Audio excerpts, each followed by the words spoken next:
It's the cold hard truth.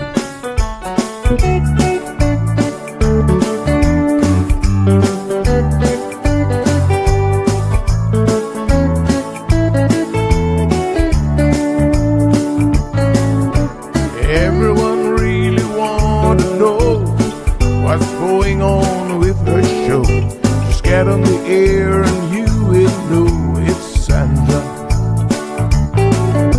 The queen of the mile road is here, helping people from everywhere. Get on the phone and you will hear Sandra. Now she will tell you how it goes, but don't you ever step on her toes, 'cause you will hear the cold hard truth from Sandra. They say she's the hero in town, helping people from all around. You get a call, your money is found, it's Sandra.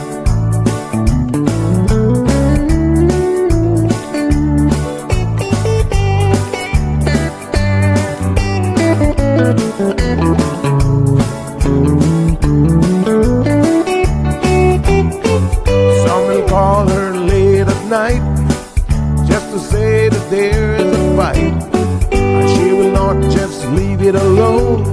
She'll get up and call on the phone, and when politics starts on her show, everyone really wants to know the way the things will really go with Sandra. Some will start to criticize, get on the show and tell pure lies, but someday we'll realize it's Sandra. And when they start to argue again, she'll pull the heads to the wind, and soon you will be a friend of Sandra. 'Cause every day everyone wanna hear from Sandra.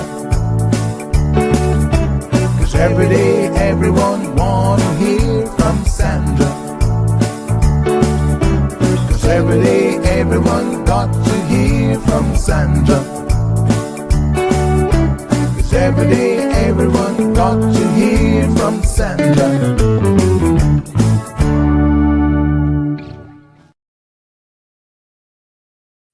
Yeehaw! What can I say? Love a good country song. I gotta tell you the truth. How is everybody doing? Happy Friday. What an amazing day yesterday was. Hope that you guys all enjoyed American Thanksgiving.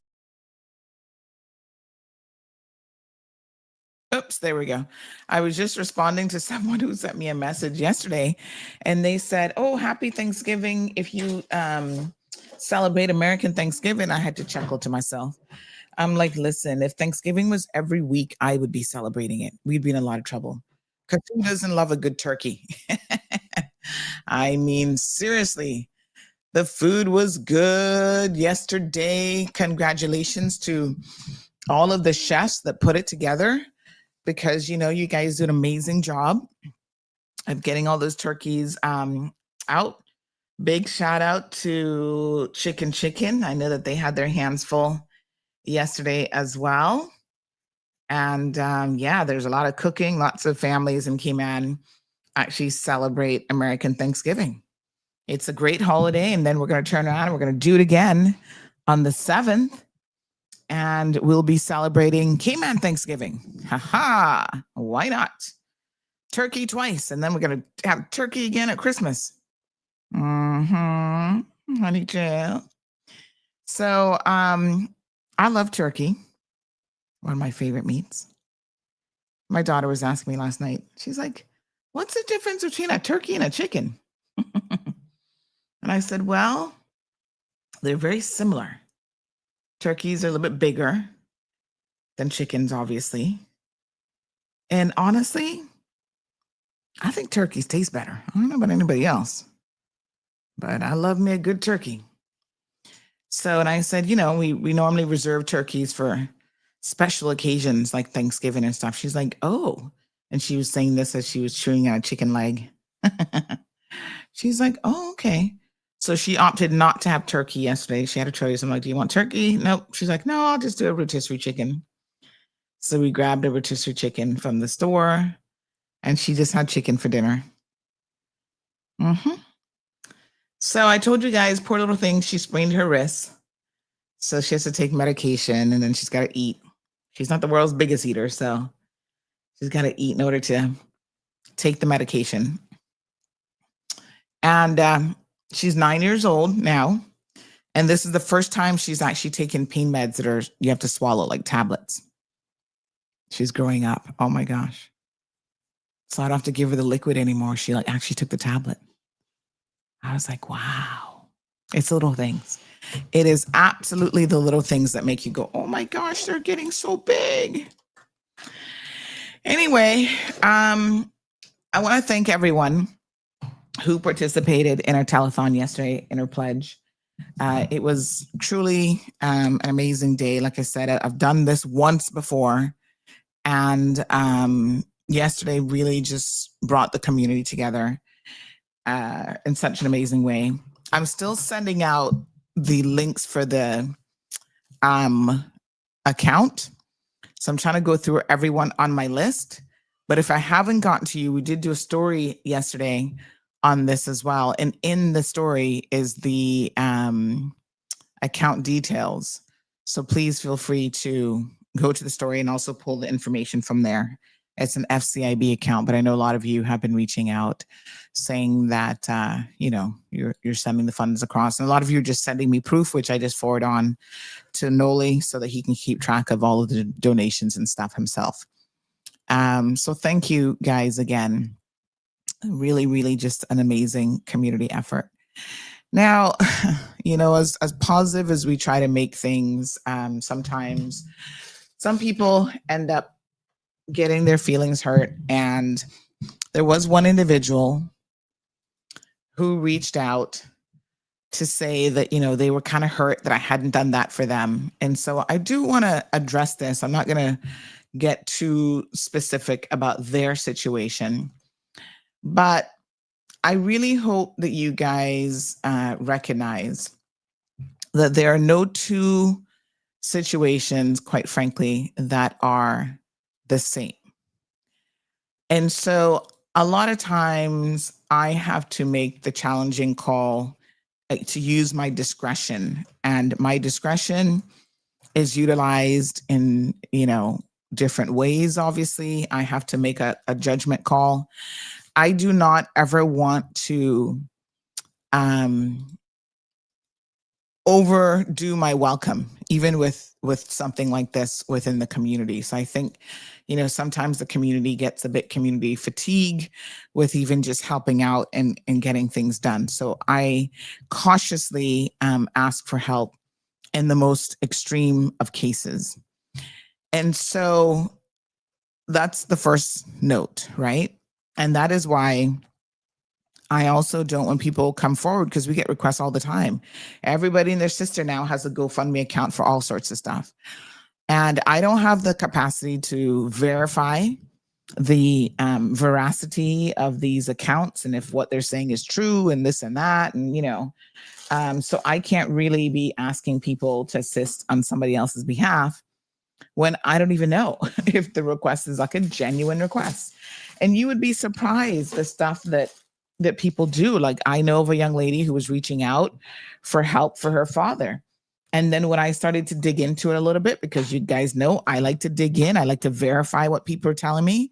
Lo and behold, her dad was actually getting medical assistance from Cineco and the government. So he didn't need, all the things that she was claiming. He did not need any public assistance. Now, I know in some instances, Cineco's assistance is only partial, but she also had a reputation for scamming people. And so, like I said, once you're known to be dishonest or a scammer, people are going to be less hesitant to assist you. And of course, you can only expect that. That's only normal. So yeah, I vet people as best that I possibly can. Okay. So there is that. Good morning, caller. Good morning. Good You're on morning. the air. Yes, I am. Oh, well, maybe to turn on my tablet to take this quick call. If you have time today, go across the old immigration office and ask for Nikki, and she will get the $50. So if you don't get it today, she will tell me another place where she working tomorrow. But if you have time today, Okay. go by the old Just send immigration it. office and ask for Nikki. Send it And she to will me. get the Send it to me on. $50. Send it to me on WhatsApp. Because, like I All said, right. we are Okay. literally live All on right air, then. so I might not even All right. remember that All 2 seconds later. right. Okay. Okay. All right, Darren. All right. Bye. Yeah. Okay. So yes, so I have to make my discretion about a lot of elements of this.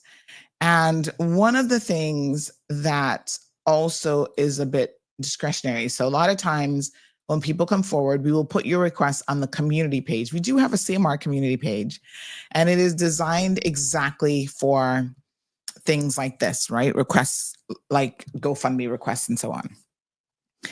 And so if you ask me to post something and you see that I posted on the regular page, you know that you're special to even get that. Okay. But there's such a thing as comparing apples to apples and oranges to oranges.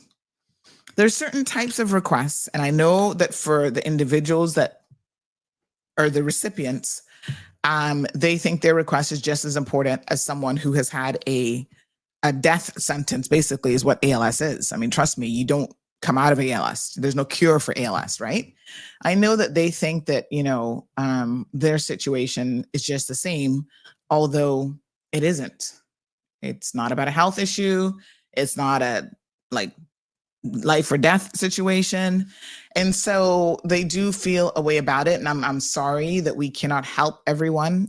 I don't have unlimited funds in my bank account where I can just be like, let me just take out a check for $25,000 to help you get a new vehicle or get this or get that. That's just not how it works. And so it was really unfortunate yesterday for me to hear that there was someone whose feelings was hurt over what we were doing because they felt like I had not assisted them. I wish I could assist everyone. Like I really, really do. And I know there's lots of genuine need in the community, but unfortunately I can't. So I have to pick and choose. And a telethon like event, like what we did yesterday, is very unusual for me to be able to even pull that off and to do that. And it's not something that I'm going to do in short, it's not something that I'm going to be doing every single day. So, I'm sorry that I cannot assist as much as I can. I will. So I posted requests on behalf of this person. There are fundraisers that are happening this weekend. I will say to you, go out and support, buy a plate of food, help out with these causes. Because I do think, again, living in such an amazing community, those are the types of things that we will do. Okay. And yet there's only so much that I can do. All right, Miss Bonnie, YouTube should be up. I sent out the link already. So if you're not finding it, don't forget now that the YouTube channel feed, I should say, is split into vertical and horizontal. So I see 40 people on the horizontal one. And then let me see what the vertical one is looking like. No, 75 people on the vertical and 37 are the horizontal. So you now have a choice with whether you'd like to see the show. And if you're watching it like on a device like a TV, the horizontal definitely makes sense. If you're on your phone, the vertical probably makes more sense for you guys. And you'll see the difference, like it'll tell you. I'll just show you a little screenshot here. But yeah, I do what I can. And, I hope that you guys certainly can understand where I'm coming from. And, it kind of put a little damper on yesterday for me, but rest assured that I will continue to always try to help people in the community where I can, regardless, right? You also have to be cognizant of the fact that personalities sometimes matter, and you're not always going to get people willing to help certain personalities. I know this sounds horrible, but this is a reality check. You know, a lot of people, they don't take to certain people. And so when you go knocking on the door and you said, this is the cause, they looking at you wonky eyed like, girl, you really think I got any money? But I know for a fact that they find it for other persons and other causes. And I get that as human beings. I can certainly understand that if someone has ever kind of rubbed you a particular way, you can have the biggest heart in the world. Sometimes you're less inclined to step forward and to assist, right? And that's why I say sometimes we've just got to put these things aside, especially with politics. And I want to thank, we had some politicians yesterday, once I explained the cause to them, because as I was coming off air, I was sending them direct messages. And so a few of them have stepped up to the plate and are likewise making a donation as well. And we had another person who made a $1,000 donation. So thank you so much to those two persons who were financially able to do so and who really stepped up to the plate. And there were people afterwards who messaged and said, hey, I missed the show today, but I intend to make a donation as well. So I think what we did yesterday was certainly appreciative. Noli is really hopefully on his way to getting, whatever medical bed and whatever other equipment that he needs also. So yeah, good morning, Evelyn. Good morning, Patricia, Abby. Ms. Della says, and this is why you check before you become a donor.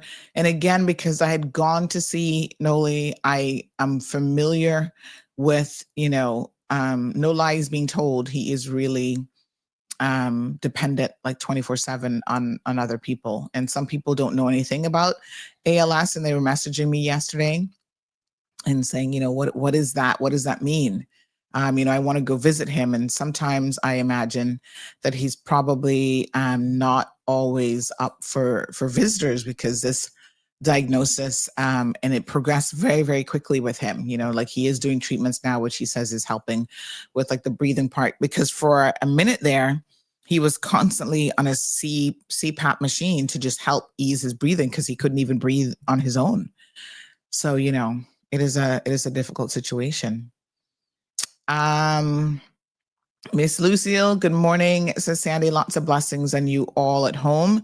Don't feel bad about what you did yesterday. I wish money could keep everyone on this earth. We would keep each other alive in sickness. Miss Jean says, this is so rude for someone to challenge your delicious, is that the right word? Reference donations. I don't think delicious might have been the word you meant, but that's what it says. Noli has always been someone who goes out of his way to assist others. He has a big heart. His condition is serious, and we will lend our support. Noli might be vocal, but his voice has netted results. I will donate today. Thank you so much. Good morning, Sean. Brother Sean joining us from Cayman Brack. How's Cayman Brack, my darling? Ingrid, good morning to you. And Island Pearl said, did the vehicle have insurance? And from the time the incident happened and all the fundraising that was done, you mean to tell me she hasn't even reached at least halfway by now? Unfortunately not, Island Pearl. And I think that is, unfortunately, that's indicative of the fact that people, listen, there's certain causes yesterday that I could have sat here and done the exact same telethon and begged you guys on my knees, and we would not have even reached the $2,000 mark. Like, I am a realist and I understand certain things. And I think we just have to be honest as well. So, as much, again, as I want to help, sometimes the results are not going to be what you think. And I think that people think, like, oh, Sandy did that for me, and I need this and I need that, then I would get the exact same result. And I can assure you, you wouldn't. Just take it from me because I know. Yeah. So what can I say? I'm here to help, as much as decisions. Oh, thank you. I'm here to help as much as I can, but I think we also need to add an element of realism to it. And, there are people who are there was no insurance on the vehicle, and there are people who are less inclined to give to help you get a new vehicle. And I get that is your livelihood. I totally understand that. And still, yes, it has now been months, and I don't think very much has been received by way of donations. I think that's indicative of people like, well, it's a car, it's a work vehicle, go to the bank, figure it out. And, it is what it is. So yeah, I don't know what else to say. But yes, Hermes, you're absolutely right. Somebody's health and having an ALS diagnosis, you cannot even compare to replacing a vehicle. And I don't really care what the vehicle's used for. I mean, there's some people in the community right now who need special needs vehicles to help their children. They need like a van that can, help them, wheelchair accessible and stuff like that. And that's important too, without a doubt. But, you're less likely to get donations for that versus a medical bed just so that someone can sit up and breathe, So my suggestion really in situations like this is to try to find a source of getting the vehicle where you can then go get a bank loan. But I get that requires having a job, and then that requires making monthly payments. I totally understand that. But if that's the only option, then that is the only option, So sometimes we have to do that. Okay. Yeah. Can't say anything more than what I've said. All right, folks. Everybody else is good. Happy Friday. And like I said, I will continue today to send out the account information. So I have your numbers, and I went through quite a few yesterday. If you want to message me, sometimes if you ping a message, that's also a really easy way to for me to respond.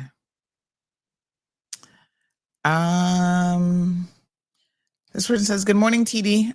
I'm in my feelings too to send you hug and love and thank you for being you." Oh, you don't run yourself hot for people. No, you made Jesus smile. Yes, sir.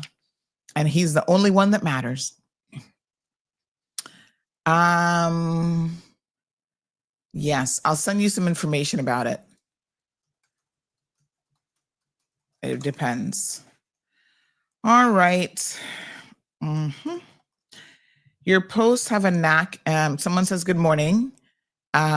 This person is asking for some assistance as well, but in a different kind of way. So hold on. Let me just screen grab this one.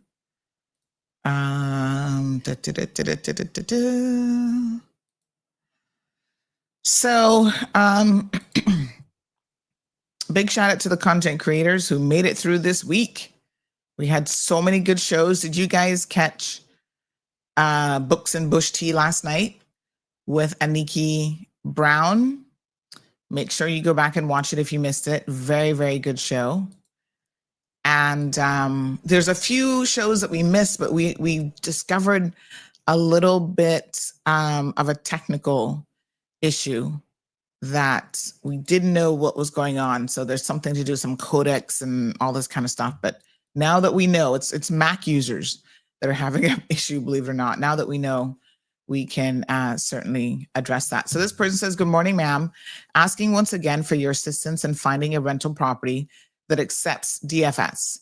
We pulled up alongside each other on the road yesterday, and I wanted to quickly ask again, but was unable to do so because of traffic."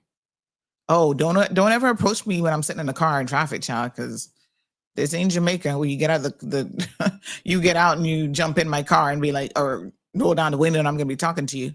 No, bubble, we don't do that in the Cayman streets.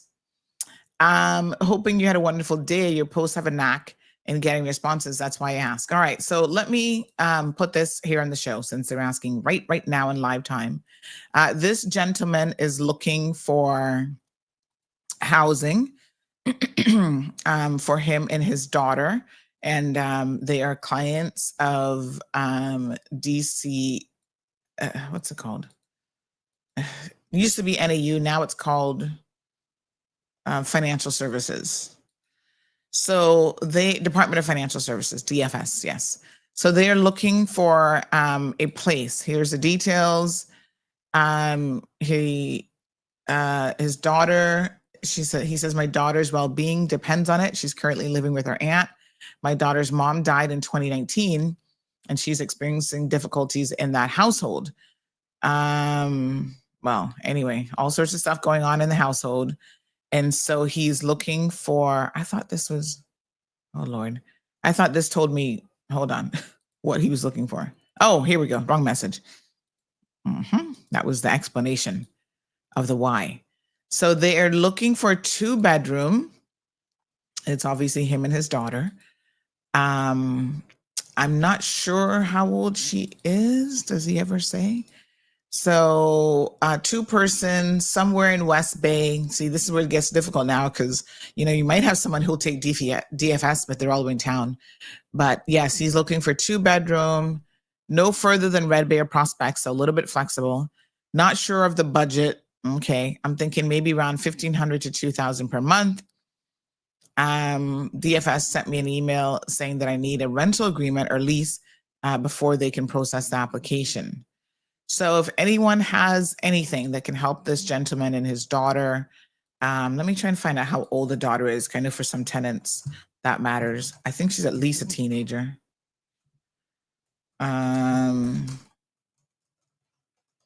So if you can, Department of Financial Assistance, thank you. If you can assist, by all means, please do so. Someone is saying, good morning, Miss Sandy. Not sure if you're still up for a meeting, but are you available? Now I need to go back and see who the heck this is. Oh, gosh. Lord have mercy. Been months, been weeks. I've been waiting to hear from you. Okay. Do you do another TV program? Because I can't find it. So the best thing to do, folks, is to join the channel. I keep telling you all this. Join the WhatsApp channel, because in the WhatsApp channel, we will send out the details of the shows, when they're airing, et cetera, okay? So we post it on social media, and I know sometimes things get kind of lost in social media. So having it come directly into your inbox is very, very critical, I think, to being able to get that information as quickly as possible. So follow the channel and turn on your notifications, because if you follow the WhatsApp channel, by default, WhatsApp has notifications for channels on mute, so they're silent. And you won't hear it until you take that little bell and you click that, because the little bell has an arrow through it. That means it's muted.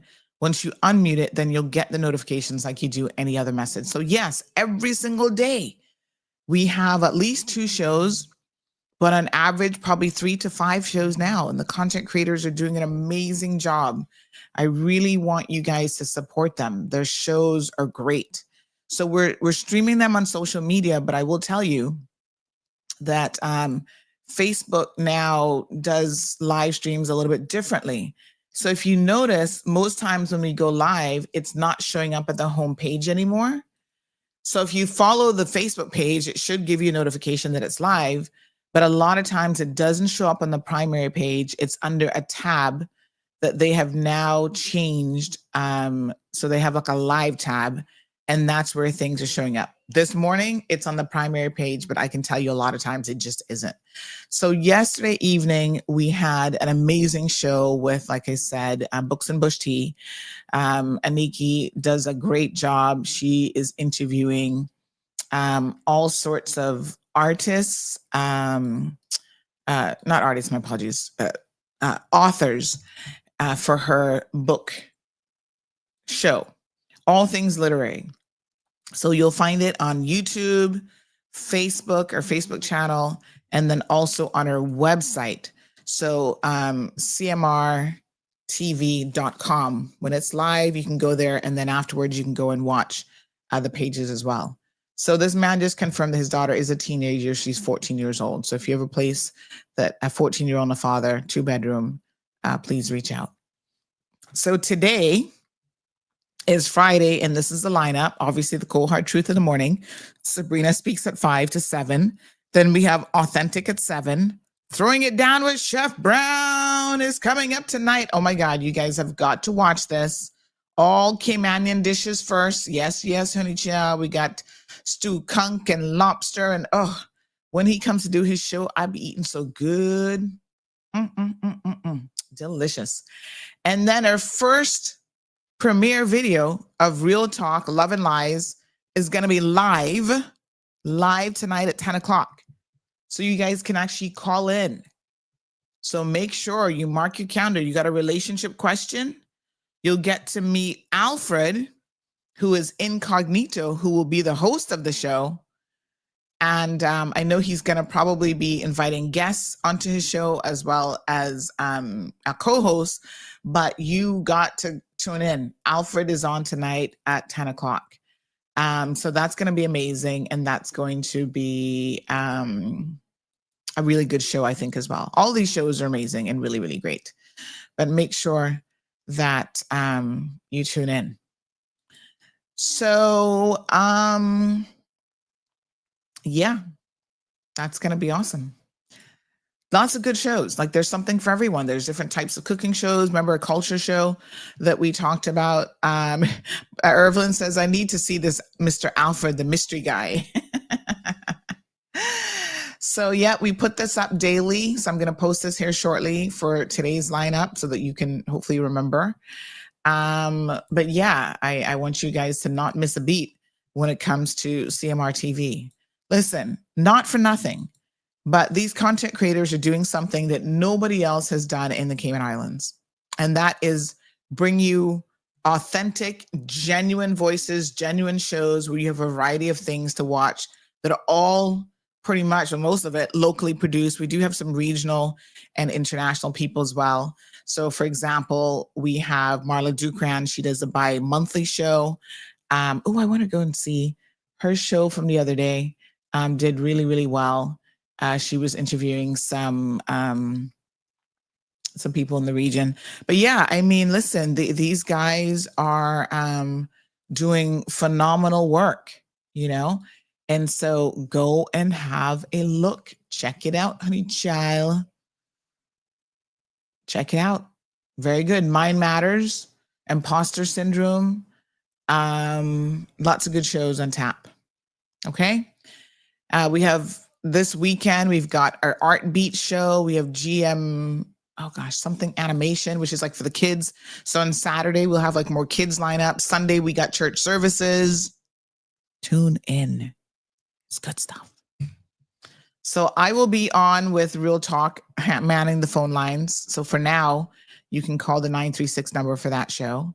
And then, of course, Chef Brown is in the kitchen at 8 o'clock. So you can see all of his recipes. Authentic is then showing at 7. So yeah, lots of great stuff going on over here at CMR. So I congratulate all the content creators, and we'll be bringing more on board. All right, Ms. Della says the level of begging on this island has become unbearable, and some people just don't have any shame. Well, that is also a very true statement. Unfortunately, you know. Yeah, I mean, we all want people to be there to bail us out when we find a situation, we're in a situation, but you can't count on nobody but yourself and the good Lord, honey child. And you know what they say about the good Lord? He helps those who help themselves. So try to put things in place, I think, always that that ensure, you know, I tell people, I know it's easy to not, like, I don't want to pay insurance because, you know, I'll only do the bare minimum, the third party, but then something happens and you realize that the third party just isn't enough. And a lot of times, especially with older vehicles, what you pay for third party versus what you pay for full comprehensive really isn't that much of a difference in any event. And I know that I think at a certain age, they don't really do full comprehensive anymore. So I guess there's that. But yeah, it's tough. But, you know, that's what insurance is for, honey child. Insurance is for stuff that just happens.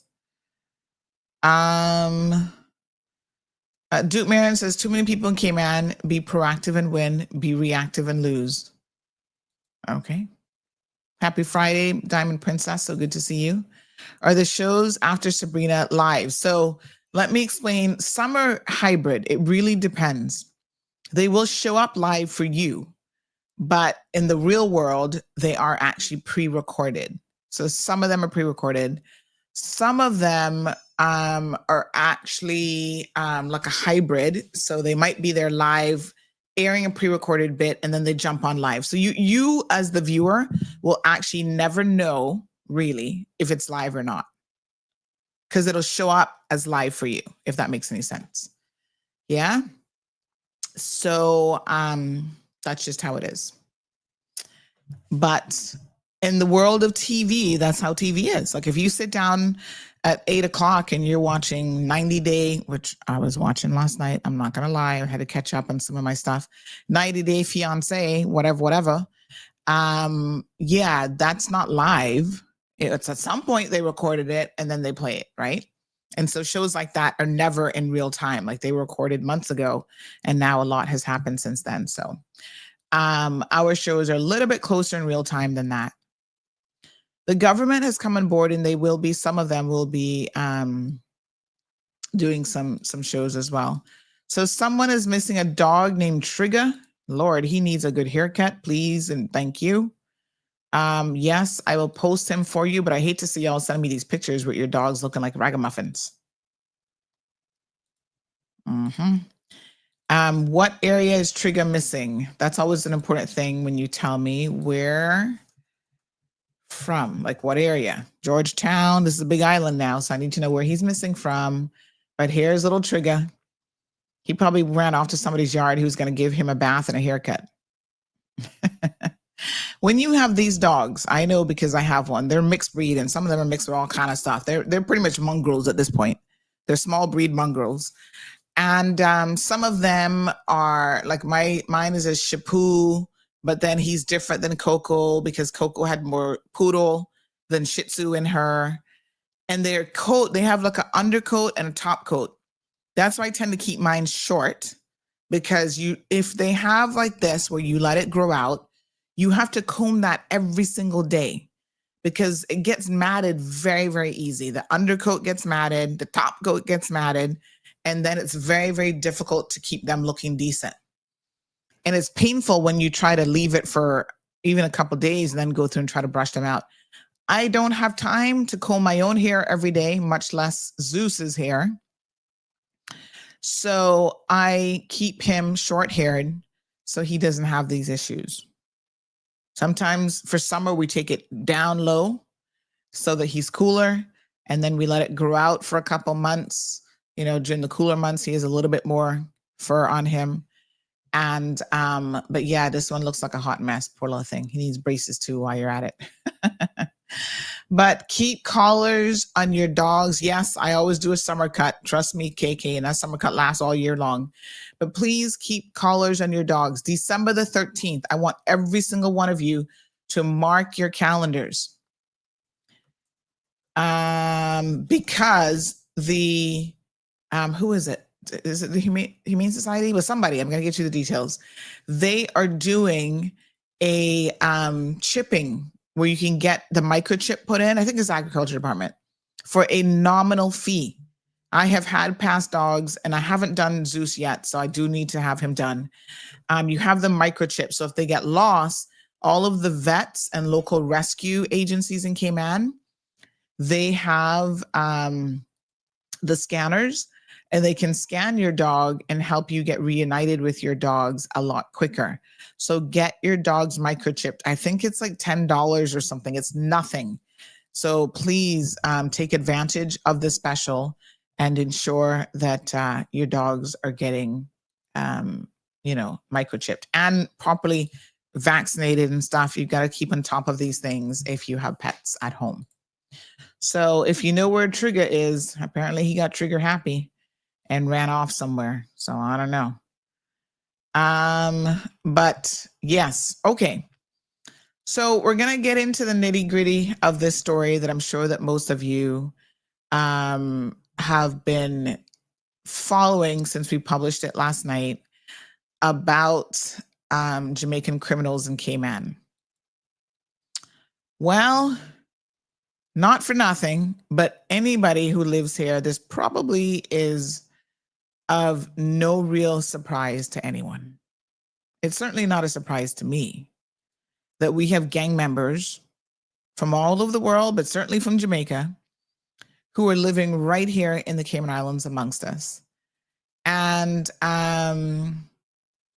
these individuals, as we now can probably confirm, this blogger posted some stuff that really was food for thought, are coming here to run from and to hide when the things get a little bit hot in Jamaica. I'm certainly not surprised by that. I don't think anybody would be, that this is happening. I want you guys to listen to what this blogger had to say. So he has a YouTube channel, and he spent quite a bit of time talking about the guys that we featured over the weekend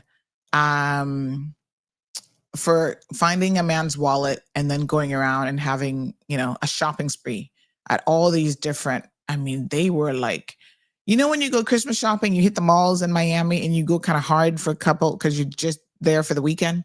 So you go really hard. That's what these guys were doing. Oh my God. They were out there like this Croc store, Polo store, going to the perfume shop. Let's keep going. The shoe shop. They were just like on it. I would have been worn out from shopping already, but when it's not your money, apparently you're motivated to do even more shopping than usual. So have a listen to this.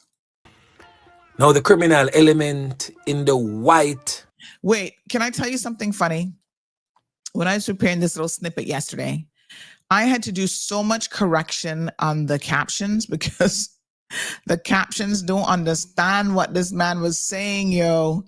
Mandeville, it didn't catch that. So many little words, but I thought it was so funny. And at one point I was like asking my husband, honey, how do you spell this buoy gang? Like, how do you think they spell it? He's like, I don't know. It's patois. It's going to be phonetics. I'm like, okay, I'll just guess how they might spell it, but I'm not sure if that's the proper name. But here we go. Now the criminal element in the white marina, we are going to zero in by him because it go leave from out of Cayman now and drop locally in the parish of St. Elizabeth. So after that scamming in Cayman took place, the criminal element in question in the white marina, identified only by his alias as Termite, fled to St. Elizabeth in Jamaica. He is originally from the Heatsfield district in the Monroe area in St. Elizabeth. Now this criminal element is said to be a member of the Boy gang, which is in St. Elizabeth. And the leader for that particular gang is presently on your screen, identified as Sean Eneva. Now, Sean Eneva is presently behind bars, charged with firearm-related offenses, to wit, robbery with aggravation, and knockings and clappings with intent. So as I stated earlier, Termite is a part of the Boy gang. Now, who remember this criminal element here presently on your screen? An upcoming dancehall artist who was definitely not among the smartest and get him head splash out like a tomatis in a Mandeville. So that is when he contacted his father and his older brother, who were both living in the Cayman Islands at the time. The father do him for do, pull some strings, cross the T's, dot the I's. And that is how he got into the Cayman Islands. Now, shortly after his arrival in the Cayman Islands, because of criminality, criminal involvement in criminal activities, the father and the older brother got deported back to Jamaica. All right. So there's quite a bit more thanks that he actually has to say. And needless to say, this is not shocking if you have common sense. And quite frankly, if you follow along, this would certainly not be the first time that we've had this sort of situation happen in the Cayman Islands, especially after Hurricane Ivan, folks. We saw this quite a bit, and we knew that it was happening. And because we had sort of paused, more rigorous checks and balances, and in fact, you guys might not remember, but this is in part why we had to implement the visa system, because it was really obvious that we were allowing certain criminals into the Cayman Islands. Smooth Cruz says, termite, that says it all. Oh, the aliases are so funny. Oh my gosh, I gotta tell you the truth. They're really hilarious. But yes, and I said to you guys on Monday's program that we were reliably informed on Sunday that one of these guys had ran back to Jamaica as soon as, I guess, we posted his picture. And this now, I've reached out to the RCIPS. I've spoken to Border Control, France Manderson, all these guys. I said, listen, you guys need to kind of pull it together a little bit. When you know that a crime has been committed on a Saturday, somebody went on a $4,000 plus shopping spree. They were all Jamaicans. It's not going to take a genius reporter or a genius super detective from Scotland Yard to figure out that, of course, the next logical step is that these guys are going to hop on that plane and get the heck out of here. So they arrested one fairly quickly. But RCIPS, welcome to 2025, because now you have the, you've got social media at your disposal, channels like Everything 345, CMR. All you do is send out an all points bulletin, say, hey, we're looking for these guys. And the airport needs to get it as well to make sure that they're now not jumping in a plane. Anybody who booked a plane ticket after that thievery and scamming on Saturday, trying to get out of Jamaica, that should have raised red flags right away. And they needed to be watching the border a little bit closer. So, it's really sad. Of course, once they go back to Jamaica, it's going to be near impossible to probably get them back. Although most of them come back on their own accord, because then they'll come in on a drug boat or something else. We've seen that happen previously as well. But read the article, because it's very, very interesting, the allegations that are made in relation to this particular criminal, Termite, saying that he was actually wanted in Jamaica by the gangsters, right? For being involved in that activity. Things were getting very, very hot. And so he was known as a top shooter, apparently, in his home country. And as things started to get hot, and he was probably going to be next on the elimination list of, as these things go with gangs, he decided to come to Cayman. There's so many questions that I have about this situation. Apparently, his brother, according to the Jamaican blogger, his brother and father were both here living in the Cayman Islands. Now, here's the crazy part. The father took out the work permit for him. And you heard where he says they crossed their T's, dotted their I's, and crossed their T's or whatever. My thing with this is he went on to claim, and I'm working under the assumption that this blogger knows what he's talking about, right? But he goes on to claim that they then left Cayman because of some criminality and some criminal activity. So if somebody holds your permit that's a family member, and I wonder, because a lot of times you don't know that people who are coming in and work permits are actually related or family to that person. So I wonder if they knew, because they might have different names. You know how these things go, right? So I wonder if immigration knew that this was his dad that was taking out his work permit. Or if it wasn't even the dad that took out the permit, the dad had somebody else do it, because this is what is happening, right? So those of you who are out there involved in taking out fraudulent work permits for people, like friend of a friend and whatever, you don't even know yourself who you're allowing to come into this country. And so the question becomes, what checks and balances could have been carried out? Somebody said the fingerprinting system, but I'm going to be honest with you. The fingerprinting system is only effective if he actually is in a database somewhere else. So that means that he would have had to have been arrested in another jurisdiction, and that jurisdiction has to have a reliable fingerprinting system. Does Jamaica have a fingerprinting system? Does Honduras have a fingerprinting system? I don't know that they do, right? And so I get the logic behind, okay, we need to have a fingerprinting system, but the fingerprinting system is like an after the fact situation, right? So that only is if they're already a criminal. And most of these people, they're criminals, but they're either avoiding prosecution, right? Or where they're coming from has no fingerprinting system in place anyway. Good morning, caller. Good morning, Sandy. Good morning, dear. How you doing? You are right.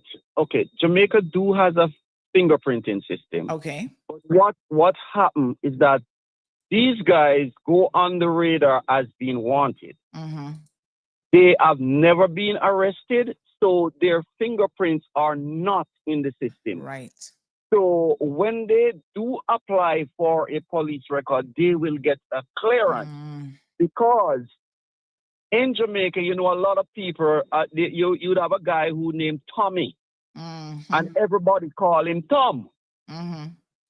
So in that way, the name does not ring a bell when it goes to the record office. So he will be able to get a police clearance. Yeah. So their official names are not necessarily, because sometimes the police themselves, I mean, I watched the JDF pages and whatever, right? And sometimes the police themselves don't even know the proper name for these gangsters. They're just like, oh, we're looking for Termite. And it's like, who the heck is Termite, right? Yeah. So it's challenging.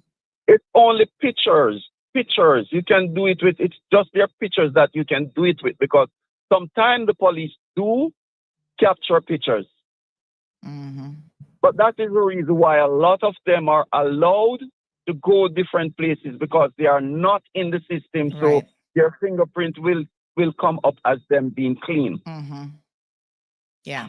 And the other thing is, let's also be honest, there are people who can, even when they don't have a clean police record, they know somebody. You know what I'm saying? Pay them a couple dollars on the table and things happen. It's not that easy anymore. Oh, that's good to hear. Because just like driver's license in Jamaica, there was a time when people could have got fraudulent license. But the inspector, the person who actually give you the clearance to get that license, his name is on your license. So whenever that license goes in the system, it's going to show that Tom Brown was the one who signed off on this license. I see. So they're creating more of an audit trail these days. Yes. Okay. Thank you for that. I appreciate it. All right, folks. Over 400 and about 45 people online. We're going to pause the discussion for a little bit because we want to invite our guests who are patiently waiting. And I know they're super busy. And so thank you guys so much. Fresh Joe and others have confirmed that yes, Jamaica does have a fingerprinting system, but as far as database, I'm uncertain. So I'm going to try to look into that if I can a little bit more. Someone also said that Honduras has a fingerprinting system as well. But of course, we would have to have some sort of memorandum of understanding with these individuals to be able to, with the countries, to be able to get access to their database to kind of tie things together. Fresh Joe makes a very interesting point. So the picture doesn't work because some bleach their skin and grow their hair, amongst other things. And I do wonder, just out of curiosity on that front, how much AI tools might be able to assist, because you might be bleaching your hair, bleaching your skin and your hair for that matter. But if you are utilizing AI tools, I think that what you will find is that it's still going to pick up, unless the person has had cosmetic surgery, it is still going to pick up on some of the critical features of the face, right? And so AI is becoming even more and more capable when it comes to identifying people, even when they make changes with, with their sort of cosmetic changes like hair color, bleaching of the skin and that sort of thing. But all very, very, interesting points for sure.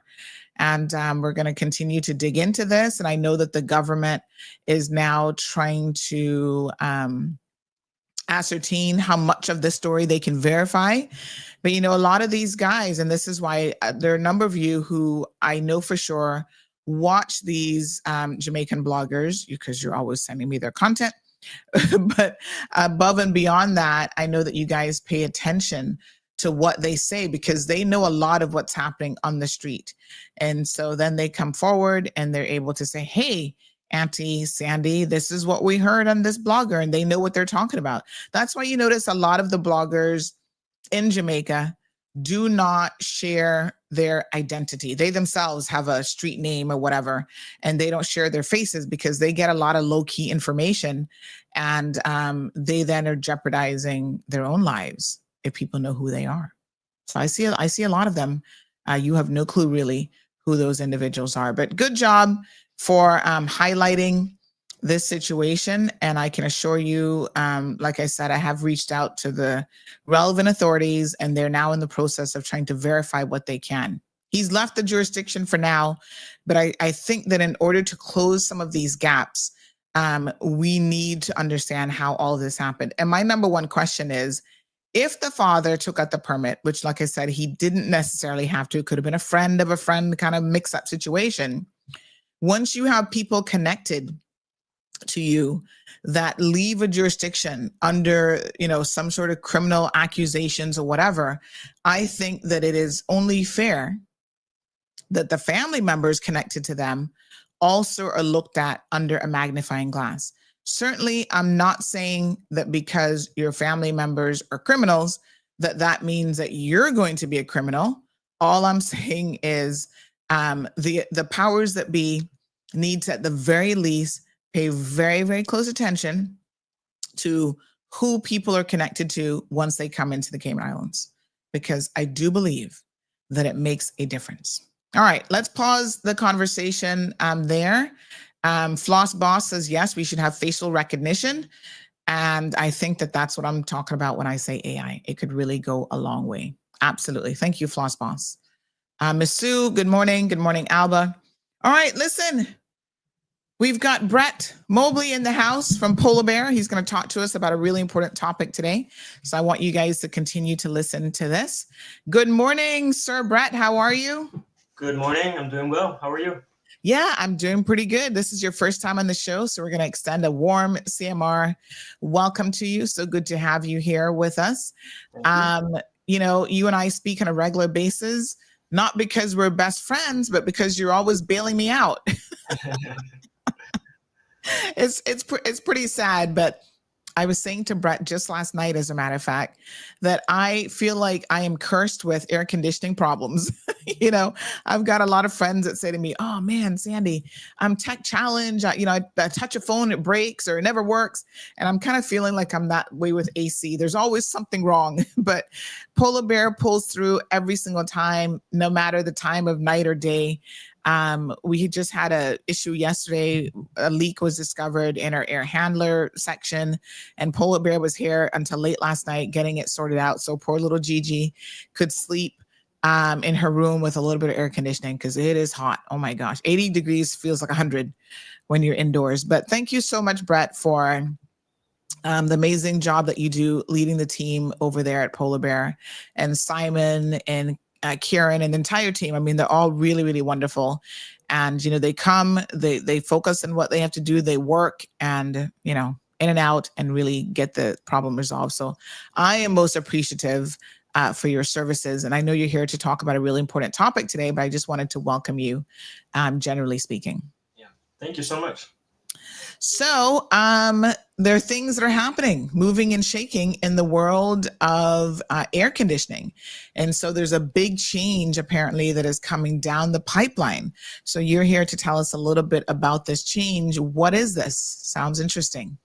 Right. So what is happening right now is we're going through some changes with regulation with refrigerants.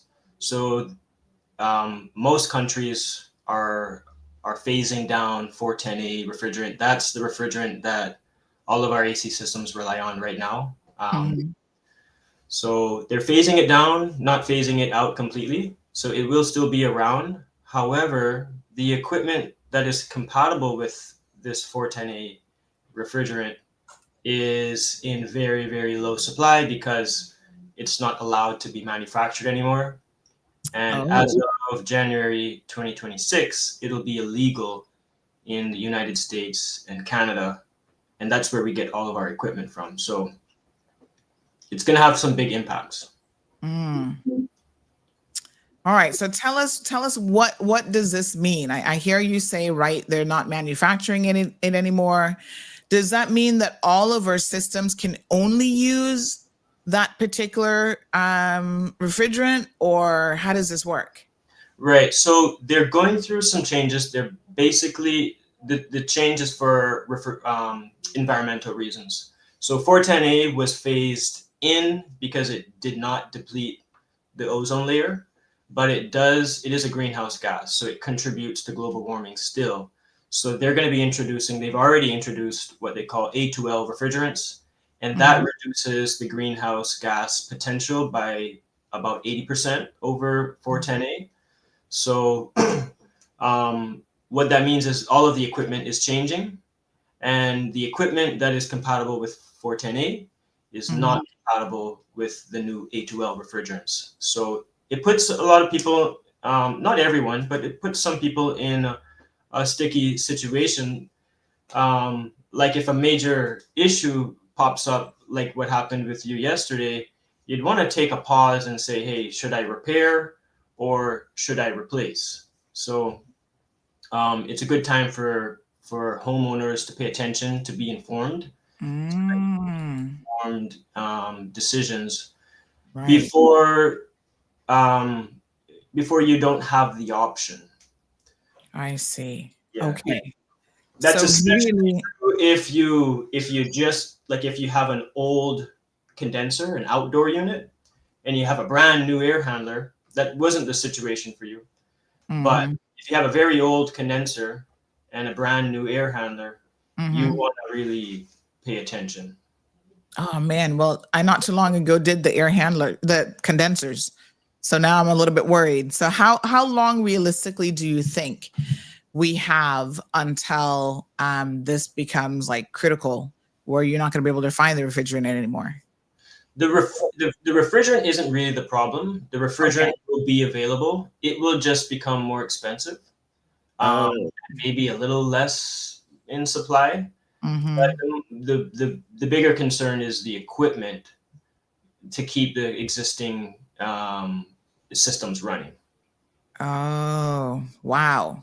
Yeah. So are you thinking 5 years before everyone is going to have to swap over, or what are we thinking about in terms of like time frame? What do you think is realistic? It varies for everyone.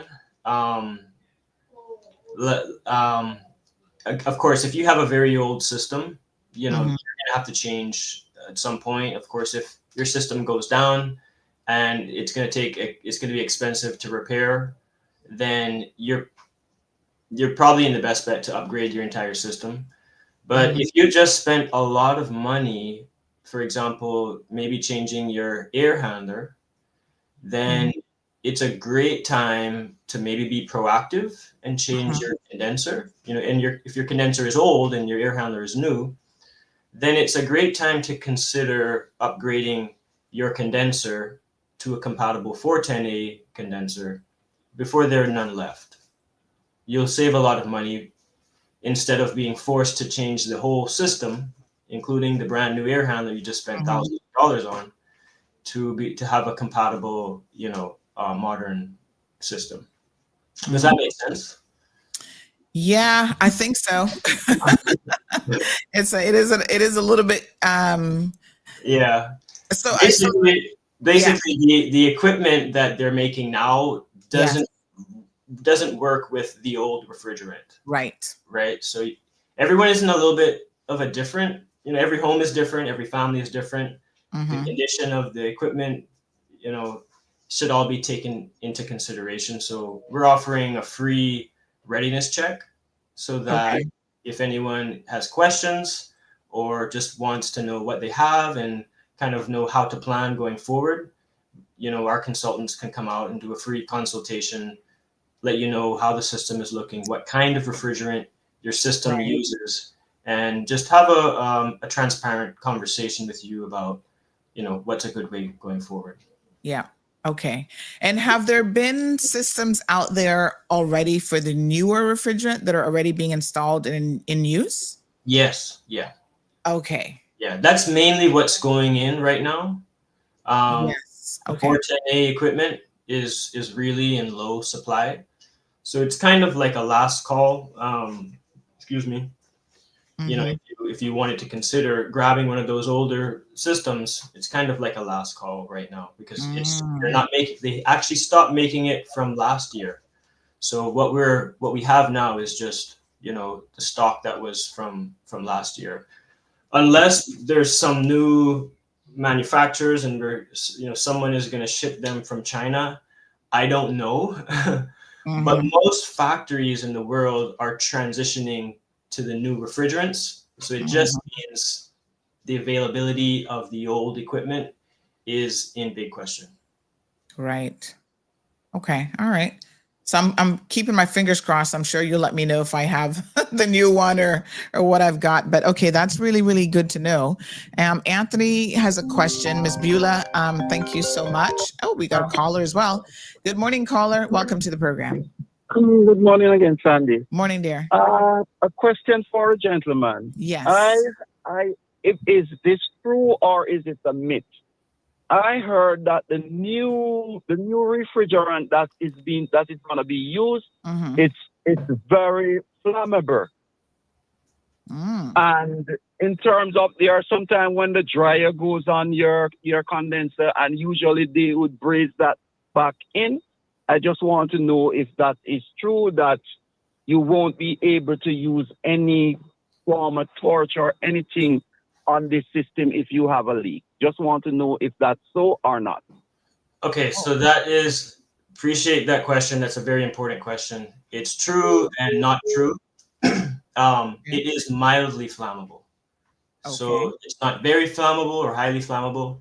It is flammable, but it's very mildly flammable. So there are new safety features built into the systems to detect leaks, especially on the indoor unit where it's more of a safety concern. And there are new installation practices. There's new tools that are required when you're installing and working with these new systems. So there's a big safety aspect that you want to make sure you have someone reputable, qualified, fully trained, working and installing, these systems going forward. And that's a big thing for us in Cayman, because we don't require licenses for air conditioning installers and technicians.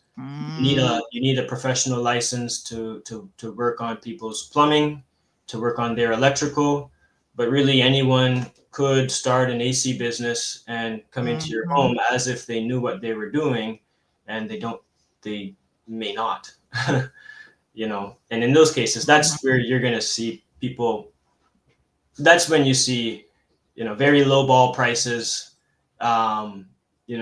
If you're doing comparison pricing and you see someone that's way too low, you just want to take a pause and make sure you're working with someone who's going to do right by you and a quality installation, following the safety procedures.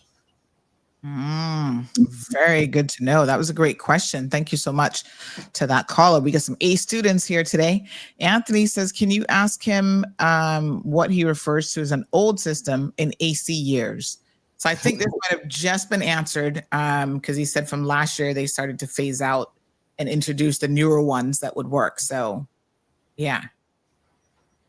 So anything manufactured before last year, I'm assuming? Yeah, I mean, so those are the old 410A equipment. It doesn't mean you need to go out and replace it, but just because it's 410A. It can still last and run for a long time. The refrigerant will be available. Like I said, it'll just be more expensive. The repair parts will be available, again, just a little bit more expensive. But you don't need to rush out and change your old system and upgrade to the A2L refrigerant equipment. everyone is in a little bit of a different spot. So you just do your research, make sure that you're informed on what's happening, and then you can reach out to Polar Bear and see what options are available for you in your specific situation. Mm-hmm. Got another caller on the line. Good morning, caller. Good morning, Sunday. Hi Good there. morning to your guests. I know that your guests are not automobile air condition servicemen. Yes. The service, but does she have any idea? Which I know if it's when they change over from 312 to 410 and so forth, Mm-hmm. 134A, whatever it was. Can't remember now. This is about 30 years ago. So. If the automobile is going to be using the same freon, the same refrigerant, not freon, refrigerant. And the problem with automobiles is that Chrysler will use the refrigerant, but they use a different oil. Ford uses one. We had about when DuPont made the last. Did I say this? Sorry. I have DuPont. a word that I always use for them. Oh. To deceive the world, saying that freon, the ozone layer, the hole in the ozone layer was opening up and all of that. And one year they went along and they found it was closing up. But that's when they found out that DuPont had fooled the whole world. No. I want to know who's ahead of this thing. Who's really making this with the main manufacturer? Because DuPont was one of the main manufacturers in my day. I became one of the first auto air conditioning technicians, Cayman air conditioning. It was.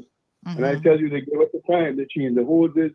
They changed everything. You had to put in barrier hoses. It was a ton of expense. And a lot of people, like he said, like the guy was asking about the torches and so forth like that. When you go to work on a system, how you really going to know what the system is, you know? It's real fun. But the automobile is the part. I mean, I know more about automobile than I know about that. So Mercedes-Benz might use that refrigerant. Yes. It seems that they all use the same refrigerant, the oils and all of that. It was a massive something when that happened. Oh, wow. I call it the deceitful DuPont. DuPont did it to make a whole heap of money because when they found out that one atom of fluorocarbon takes 50 years to reach the ozone layer, all that came out afterwards, and everybody realized that been DuPont. You know the name DuPont. You've been duped. Yeah. But I'm not saying that. Oh gosh, I never knew that. Well, thank you so much for that little history. Watch the story on the friend when you go to get the car service and we hear another story. But I mean, I don't know how well versed the chef is on. I know the company and the people that want it. They deal with particularly with house, but it goes right across the board. You wear a refrigerator. Thank you, Carl. I appreciate it. So do we know, I mean, this is a little bit, I know, outside of your scope, as he's admitted, but does this impact automobiles as well? No. Okay. All right. Totally different situation. Yeah. All right. Rennie wants to know, does this apply to split units also? Yes. Okay. Miss Lucille, thank you so much. I'm not sure that that's about this topic, but all right, 936-2626. If anybody else has a question for Brett about this. So you mentioned, Brett again is joining us from Polar Bear, Brett Mobley. He's mentioned that you're doing a free assessment for people where you'll come out and see, what their systems are and, how does that work? How do they contact you? Where do they get more information about booking that appointment? Yeah, you can call us on our office line, 945-2526, or you can visit our website and fill out a contact form. That's polarbear.ky. And basically what we'll do, it's very, very simple. We'll just come out, look at the equipment that you have, confirm what refrigerant it takes. There are a few very old systems that still have R22. That's the old one. And we'll confirm what you have, what the age is, especially if you have like an upgraded indoor unit and a very old outdoor unit. We'll look at what kind of condition it's in, give an idea of how long the lifespan of the equipment is, and just have a conversation about what the options are, what would be a smart plan going forward, considering the changes in availability of the 410A equipment. Mm-hmm. And if you have any other questions about the AC, the people that will come out, they're technicians, they have years of experience, they know what they know what they're doing, they can take a look at anything that you like. Mm-hmm.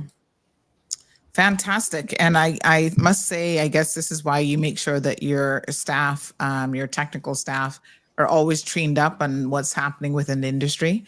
And we appreciate you coming on this morning and explaining this to us, because I bet that the average homeowner wouldn't, or business owner just wouldn't know this. So this is something, again, that is really, really important to know and to understand. So basically, the refrigerant that is being used in most systems is being phased down, and that can have some impact on the repairs, replacement, and cost over the next couple years. So once again, if you're in the market where you're looking for new units, perhaps you want to take that into consideration to make sure that you're getting the most energy efficient units, but also, financially efficient from the perspective that, yes, the refrigerant might not disappear overnight, but it's going to get more and more expensive. And of course, everyone's looking to save as much as they can on units that can, what's the average life of these units now? But probably 10, 15 years? It really depends. Right. If you're on the coast, like on any coast, you could look at 6 to 8 years. If you're if you're off the coast and you're doing maintenance regularly, probably 12 years would be a good expectation. Yeah. Okay. Because once you hit around 8 years or so, yes, you really start to lose the efficiency considerably. So even if it's still running, you're paying for it in your energy bill. So that's when we already start to have those conversations with homeowners to at least have a plan and start to put away for the upgrade, because it's gonna be a smart investment to do before you're years behind, kind of overspending on your utility bill. Yeah. And I think that's a good point, because even when we have CUC on here, they keep saying older appliances, there's no way that an older appliance is going to be as efficient as a newer appliance. And so you're paying for that older appliance so much so that maybe it makes sense to consider an upgrade. Yeah. Well, Brett, it was really wonderful having you on the show. I can tell that our students were paying attention, because our show numbers maintain themselves. That means that they were interested in this topic. Thank you so much for bringing us up to speed. And don't be a stranger. Come on the program, because I feel like we can have so many conversations around, the things that homeowners can be doing themselves and educating themselves about, maintaining their appliances, AC units. Because a lot of you might not know that Polar Bear has a sister company, which is Appliance Doctor, and they actually do service appliances and stuff as well. So thank you very, very much. Evelyn says that she has just had a bunch of AC work done, changed out all of her ducting, put in cool, CUC, new air handlers. What is that, fig or fix a hole in my savings? I don't know what that word is supposed to be, Evelyn. But yeah, I think that sometimes you've got to spend money to save money. There's a saying that you have to spend money to make money, but sometimes you have to spend money to save money as well. So Evelyn, I'm sure that you'll be thanking yourself in a couple months when that CUC bill continues to roll in and you're more energy efficient. Brett Mobley, thank you so much. We appreciate it. Thank you too. Talk to you next time. Have a wonderful weekend. Thank you. All right. Bye-bye. All right, folks. Thanks so much for Brett there for joining us again. Trigger, what's his name? Trigger is missing. So please, if you, see him, did they tell me where he went missing? Let me see. Hold on now. Trigger went missing. In the Birch Tree Hill area of West Bay. So Trigger's missing in the Birch Tree Hill area of West Bay.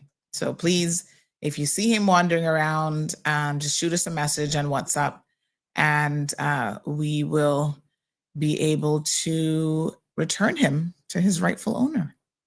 And the first thing they need to do is give him a nice little bath as a treat. And let me encourage you to please get your animals spayed and neutered, because a lot of times they are running around and running away, not because you're mistreating them in any way, but because they're looking for a little girlfriend or boyfriend. Jerry says, I saw Trigger last Saturday in Birch Tree Hill. Is he an outdoor? He kind of looks like he's an outdoor dog, I'll be honest. So Jerry, he's probably used to running all over the place. These little dogs are not really meant to be roaming the streets, folks. Give them the good life indoors, please, and thank you. But yes, you have to fix them, because the need to, procreate is strong once you don't have them fixed. So, and then we have a whole unwanted population. Thank you so much, Polar Bear, again, for the breakdown on that topic here today. Amazing. You meant to say dig a hole in your savings. I got you, girl.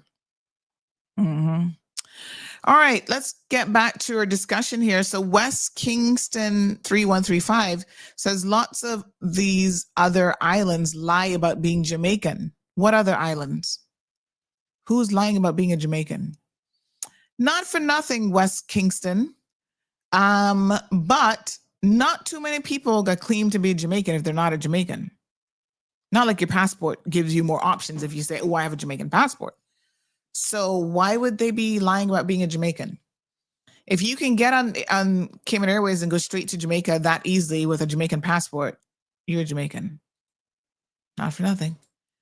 And we had no doubt that these guys were Jamaicans from when we got the photos on Saturday. There's lots of telltale signs.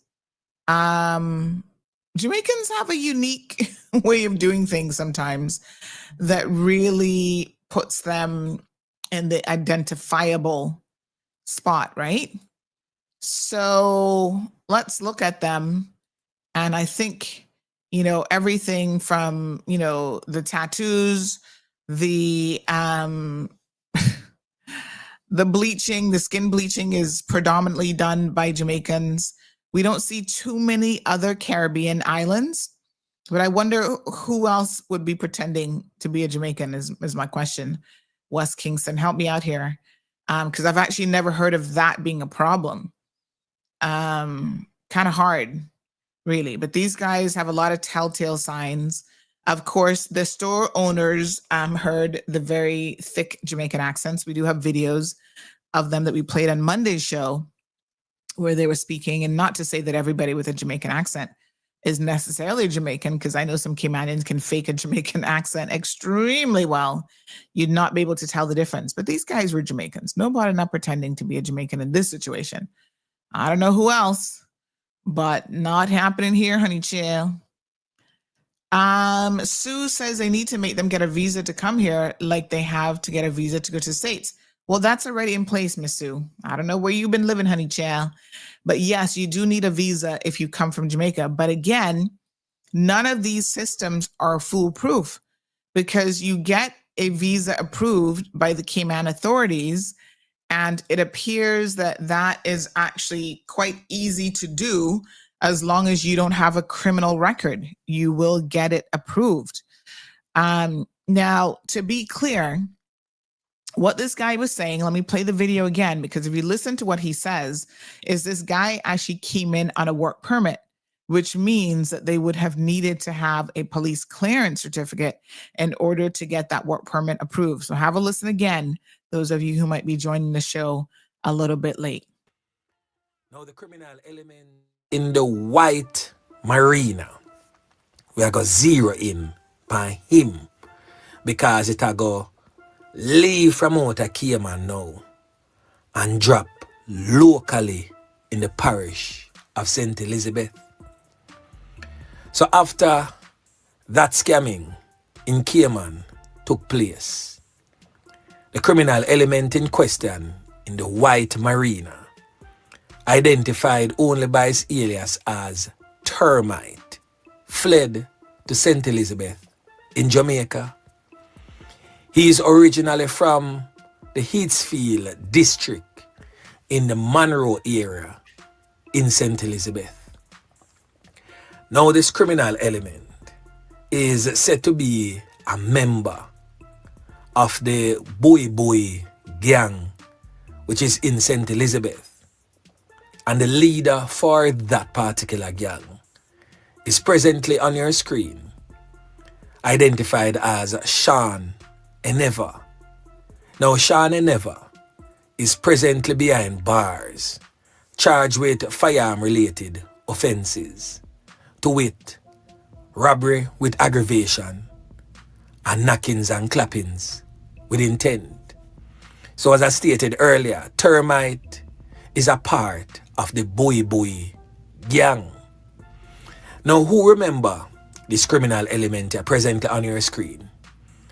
An upcoming dancehall artist who was definitely not among the smartest and get him head splash out like a tomatoes in a Mandeville.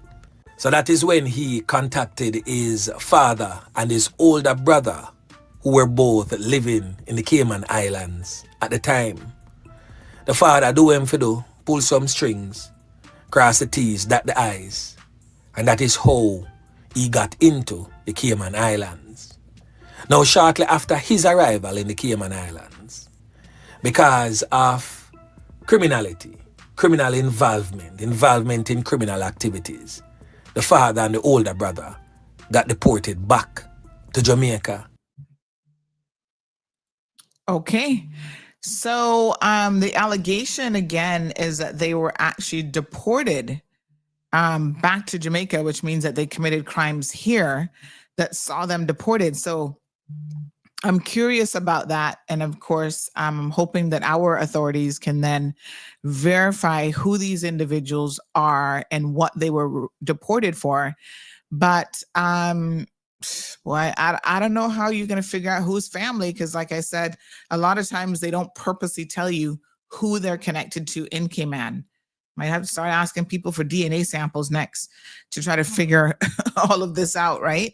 But if they knew that that was his father and his brother that got deported, I certainly would have hoped that they would have been taking a very, very close eye at this guy. Listen, in the past, Caymanians, again, after Hurricane Ivan or any devastation, and this is a pertinent conversation now, because with Hurricane Melissa, lots of gangsters in the Westmoreland area are going to be looking for somewhere else to go. Okay? They come to Cayman under the guise of a work permit. A lot of them don't really have jobs here, or they might do a little something to keep themselves busy, but they are criminals. Anybody who's a criminal, even if they come here and do something legit, it's not going to be long before they fall into their criminality again. And so this is where we've got to pay attention. Remember back after Hurricane Ivan, the M13 gangsters from Honduras were coming in, and they were walking around and people were pointing out, oh my God, look at the tattoos. We see these guys walking the streets of Cayman with these tattoos. And so our government started to wise up and pay attention to some of the tattoos, because a lot of them, when you enter a gang, you've got to get a tattoo in order to, be an official member or whatever, right? It's one of the markings. It's how gangs have a camaraderie with each other and identify each other. So we need to keep abreast of these things. We need to be in communication with the intelligence units in Jamaica to know what tattoos these gangs are using and identifying marks. The other thing is, On the work permit application, does it ask the question? And I'm asking this because I can't remember, and I don't really think that it does, but does it ask the question as it relates to tattoos or any markings on a person's body? Because it is not with outside the scope. Let me just ask the question here. I think really and truly, it is not outside the scope of possibility that we should be asking this question. Do you have any identifying marks or tattoos? And perhaps even now what we need to do is when people come into this country, part of our, we can get a national ID supposedly, but part of the process should be that all of these guys have a proper photo taken. And we also take photos of things like tattoos. Now, I know they're smart. So if we implement that, they're going to start having tattoos removed before they come here. That's another red flag. If you see that someone has had a tattoo removed from their body, maybe you ask questions about, why did you have this tattoo removed? What was it? And maybe that's one consideration as to why you're not going to just allow any and everybody in. Good morning, caller. Morning. I can answer that question for you. They do not ask that question. They do not. Or nothing similar. No. Okay, that's interesting. I've filled out many work permit forms and they don't ask. Wow. Maybe it's time that they do. Of course, like I said, the criminals are always trying to be one step ahead of the authorities, but it's a starting point to say, do you have any tattoos?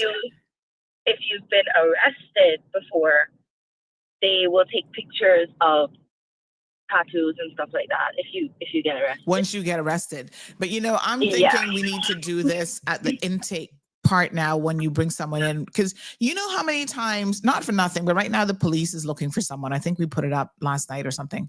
They're out there looking for an individual. It shocks me every single time the police is looking for someone, the poor quality of photos that they have. So this guy, he's wanted. Yeah. And I'm just like, don't you guys have any decent pictures of these criminals?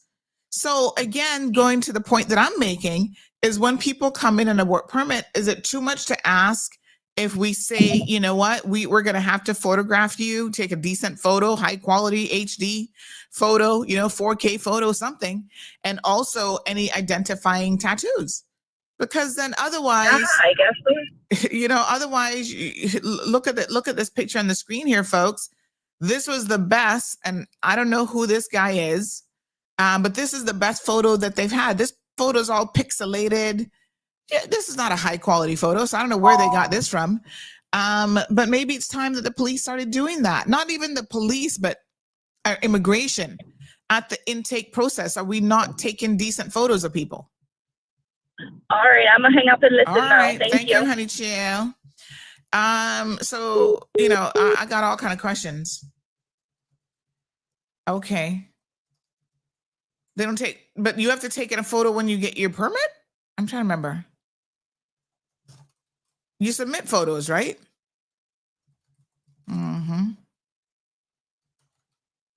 Yeah. So I have a question about that. So let me ask that question as well. Because I think it's maybe time that we start doing some of these things. I mean, anyway, in case you know where this guy is, his name, he looks like a Caymanian, sort of. His name is Derek Osney Bush, 36-year-old West Bay resident, wanted for failing to appear in court on serious assault charges and other offenses. Bush, who also goes by Bushy, is described as approximately 5'8", light brown complexion, short dark hair, and brown eyes. Police are asking anyone who spots Bush not to approach him, but instead to note his location and immediately call 911. Sounds like he might be a little bit dangerous if they're telling you not to approach him. So there's Bushy. Anybody know Bushy? Where is he from? I mean, not for nothing. Bush can be a Caymanian last name, but I kind of feel like this dude's a Jamaican too. Do we know who he is? Anybody knows who Bush is? Jamaican, Caymanian? Mix up. Sandra says Dominique Pearson, too much disconnect and bad strategy within the departments. We must stop feeding the lions, and we know who we know eventually will devour us. Make this make sense. We must be wiser than the serpent. What a hot mess. I'm just saying. We do have another comment that has come in. This one person sent the following. 1 second here. Let me just pull this up. Yeah, it's pretty crazy, actually. It's pretty wild. Give me 1 second here. Okay. This person says, good morning. Please keep me anonymous. The police really need to start placing airport stop orders for any outstanding matters, no matter how small, because too many people are getting away with wrongdoing in this country. I once had a vehicular accident where the other party refused to pay or fix the damage, and I asked the police to put a stop order at the airport until the matter was resolved. And I was told that traffic matters don't warrant a block. This is exactly why so many issues go unresolved. People can simply leave the island without being held accountable, and it's not fair to the victims who are left with the burden. Stronger enforcement is needed to ensure that individuals can't walk away from their responsibilities. Reminds me of this guy, Arthur, as well, who absconded a number of years ago, and he was accused of stealing, I think it was, over $20,000, $30,000 from a local restaurant where he was the manager, and they had him charged. And of course, as they oftentimes do when you're from certain North American countries, they will give you, a passport. What was his name again? Arthur Screecher or something like that. But anyway, they gave him his passport back, and you better believe that Arthur took off never to be seen again. Yep. So it most certainly happens. What a heat. Johan is here, misbehaving. Let me see what Johan. Morning, Miss Alba.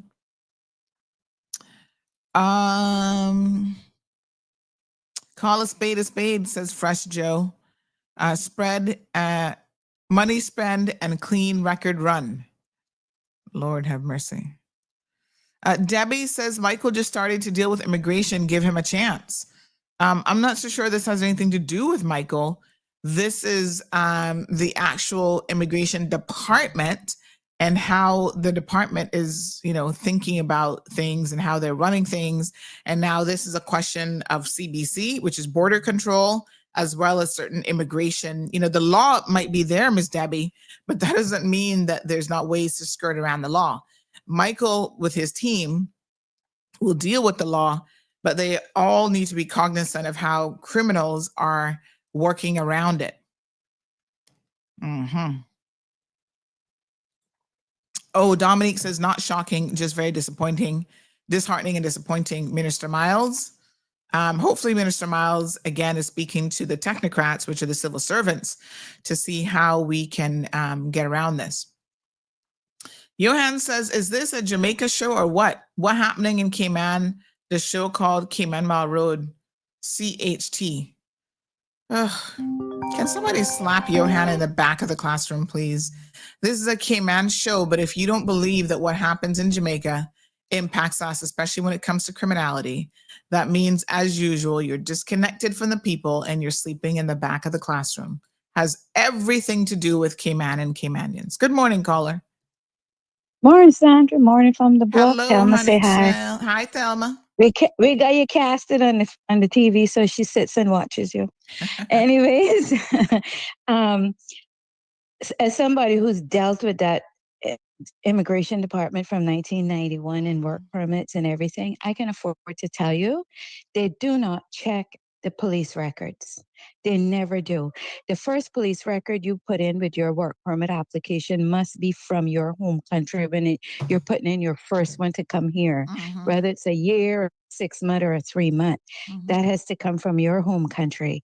We do not check that. First of all, we don't have, as I've talked to people no longer working there, retired from it, have told me they never had any system, and Some of them even wanted those systems where you could hook into Interpol to check people's record to see if people had any sort of history outside of the Cayman Islands.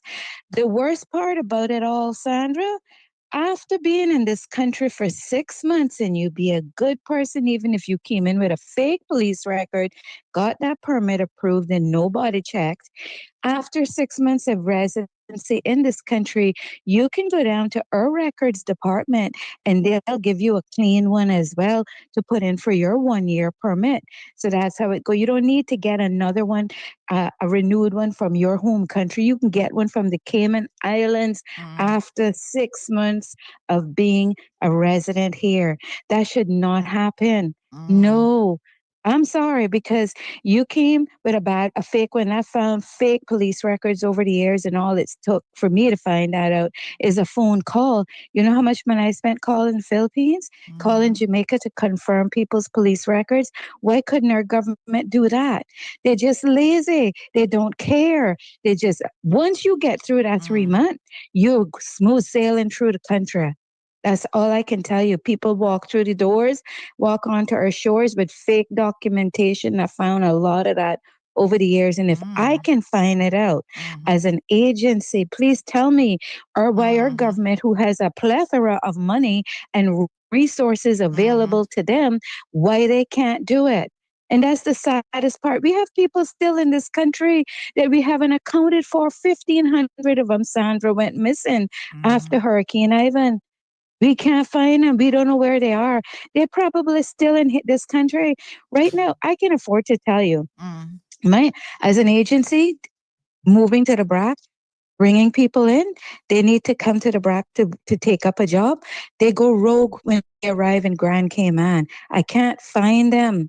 I am given to run around from CBC to work to police, a whole circle of running around. I can't locate these people until a new work permit application is put in for them. Some of them probably here and never got another permit. Does anybody go looking for those people? If they approved a 3-month permit for someone and no more permits has been submitted for them, don't they check to see if they exited the country? This is the systems we have that does not have sufficient enforcements to it. It's just a sweep it under the rug kind of situation, and it's sad. And you're absolutely right. Michael have no control over this. The person this is in the hands of is none other than the chief officer in the ministry, Wesley Howell. He is responsible for this. And I'm telling him he's a very lazy chief officer because he is not protecting the enforcement side of this country when it comes to individuals coming in here with fake documentation before that permit is approved. And the other thing I can say this, you can get a temporary express in 48 hours. In 48 hours, you can get a temporary permit approved. Do they take the initiative to check those police records for that temporary within that 48 hours? Absolutely not. Everyone I know that work and no longer there told me we don't have the time to do that. We're basically told, and I'm going to try to paraphrase what an ex-work employee told me. We've been told that we need money and we just need to keep approving them to bring money into the coffers. There you go. That's the problem. It's the money. So we can't blame Michael for any of this. He's trying to clean it up. We got to be grateful to him for actually having the mindset, the initiative, and doing it. And I want to thank the NCFC because what they have done in 5 months, the PPM and UDP couldn't do in 4 years and still never did. Because when you look at their manifestos, when the 4 years was up, more than 3/4 of it, they never did. So thank you, NCFC. I just want the country to know this. All right. Yep. Thank you so much. So a very, very, thank you so much, caller, for that. A very interesting set of comments there. And I want you all to be cognizant and aware of the fact that, listen, we have enforcement within these agencies.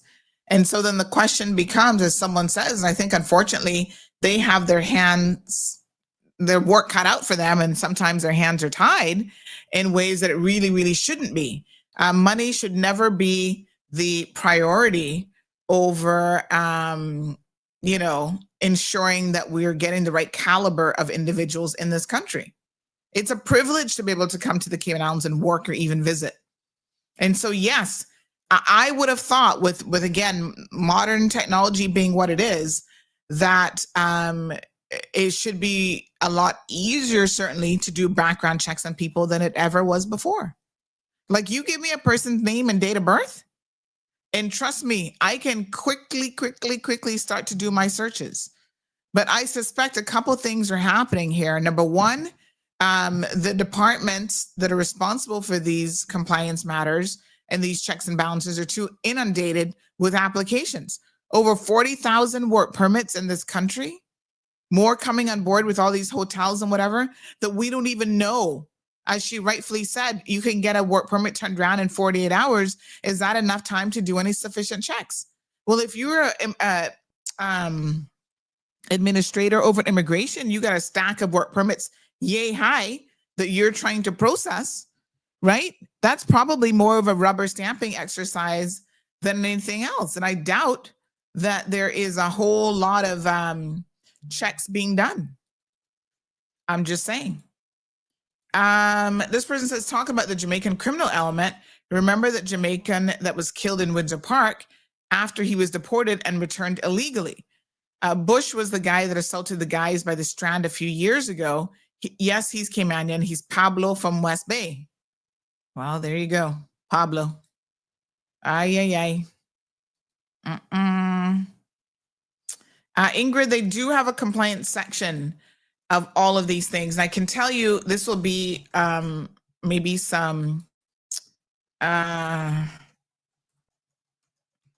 this will be some news to you guys, maybe a little bit of breaking news. But apparently, we do have, let me just see here now.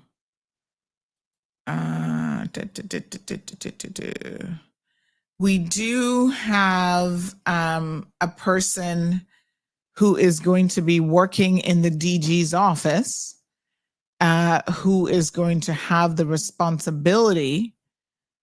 So it's a chief vetting officer who is now going to be stationed in the deputy governor's office, and his job is going to be to improve on background checks. So we're going to get a bit more information about this chief vetting officer, but this is a new position, and I was just reliably informed of that last night. So there are some things afoot that hopefully will improve the system. But unfortunately, I think that the bottom line that we really have to be cognizant of is every single time you take out a work permit, you being you, and you, whoever you are, right? Every single time you take out a work permit for someone and you're not doing the relevant checks as the work permit holder, you are likewise should be held responsible. Because I think a lot of people are either turning a blind eye or they simply don't even care to know, or sometimes they they do know and they just don't care about the criminals that are being imported into this country, all for the almighty dollar. Now, let me be clear. I'm going to say this as clear as possible. Some of those people are bona fide Caymanians. It's the same ones who want to enter into these fraudulent marriages of convenient. They don't care who they're marrying, right? They'll pick up any kind of trash from a yonder just for the sake of them giving them a couple dollars every month. And they're bringing in all sorts of undesirable individuals. This person says, good morning. Carrie is 100% correct. I was able to confirm that our IT guy from a reputable IT company for a former employer had several outstanding U.S. warrants and DUI charges. He was fired and asked to leave. Money should never be a priority over national security. Imagine that. You know, and the sad thing is, once they get the first work permit to come into the Cayman Islands, then it's like all, all hell's going to break loose, because then they continually get subsequent work permits approved. So thank God that this person was doing a little bit of due diligence and checks on the individual, because then you make the assumption that they have a clean police record. What a mess. Yes, sir. Oh my God.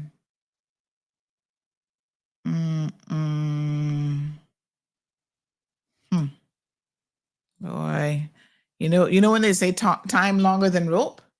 Sometimes we report on people and they come back trying to claim that they're uppity millionaires, citizens from wherever.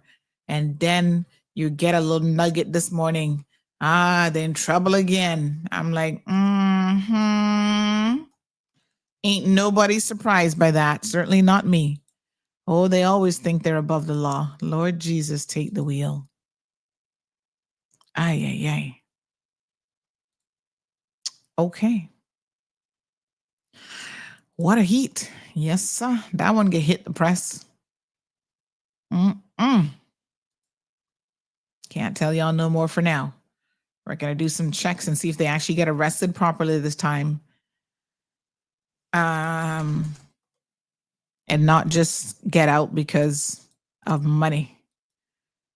Yes. All right. Good morning. Sorry I didn't get to you last night. What were you getting to me about?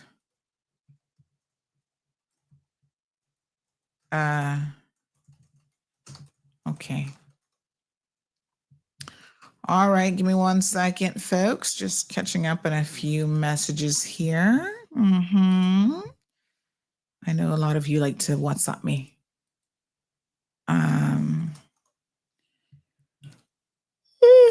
Sorry, my apologies. Someone says good morning, and Jamaica keeps their visa requirements on us. Make it make sense. Who's in charge of that now, by the way? Who would that fall under? I don't know. Would that be the Premier's office? Make it make sense. Clearly, we can't trust the Jamaican authorities to do proper vetting with their visa applications for Cayman. Jamaican being overrun by our criminals. So Jamaican influencer reporting on a person supposedly pretending to be Jamaican. Make it make sense. They love to defend dumbass. Oh, Lord. I am pretty sure that nobody's pretending to be no Jamaican. So y'all can just park that idea. Good morning, says this person.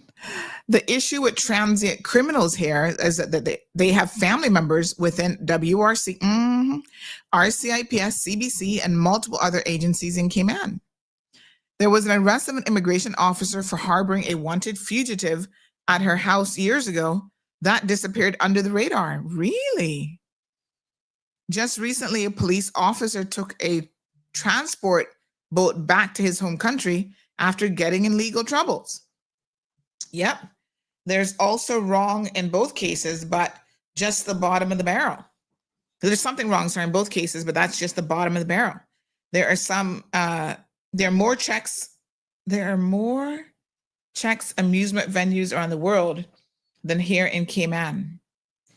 Yes, I mean, this is the part now that I'm telling you. Caymanians, and sometimes, yes, I get it. It's Caymanians that have had the privilege of getting status.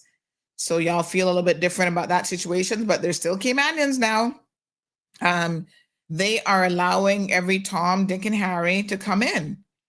And so that's why I remember when the nice lady called and said, oh, because of the hurricane, can we waive some of this stuff to let these people come in freely into Cayman? Because she's got a baby and a stepson. I was like, hell to the blinkety blink. No, we're not going to do that. Say what? Honey child. We ain't about that kind of life, because that has gotten us in trouble before. And then, once Pandora's box is open and they're already here, you cannot undo it. Right? When you find out who they really are and the fact that they're criminals and whatever, it's already too late. So do your checks at the onset. And please, if you get the privilege of becoming a Caymanian, okay? And you are here because we have created an amazing community that is relatively crime-free. Do explain to me how you're going to help Cayman by allowing criminals like this to come into our country. You're helping your son, your nephew, your friend, some fugly man from some back hole of St. Elizabeth, but that's not helping the people of the Cayman Islands.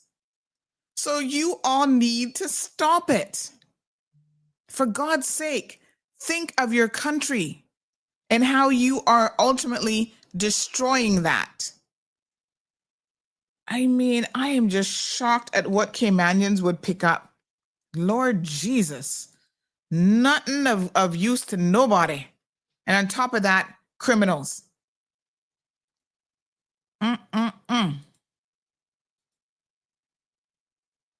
Lord Jesus. Oh, sorry.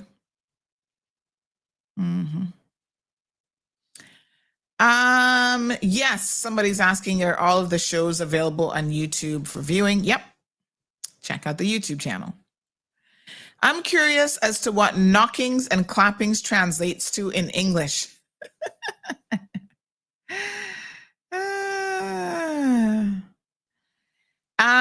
I have to tell you that I have no idea either.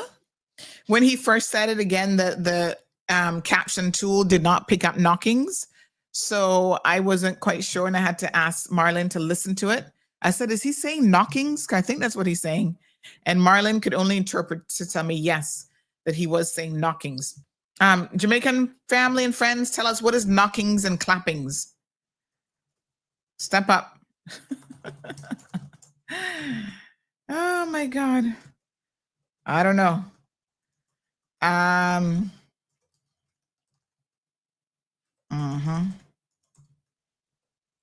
Knockings and clappings.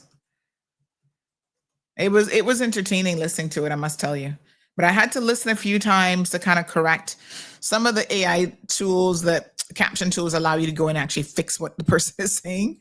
So I had to go in and fix a few. But yes, knockings and clappings, honey child. All right, Ingrid, thank you so much. Dave says lots of fake degrees and certificates here, getting paid accordingly.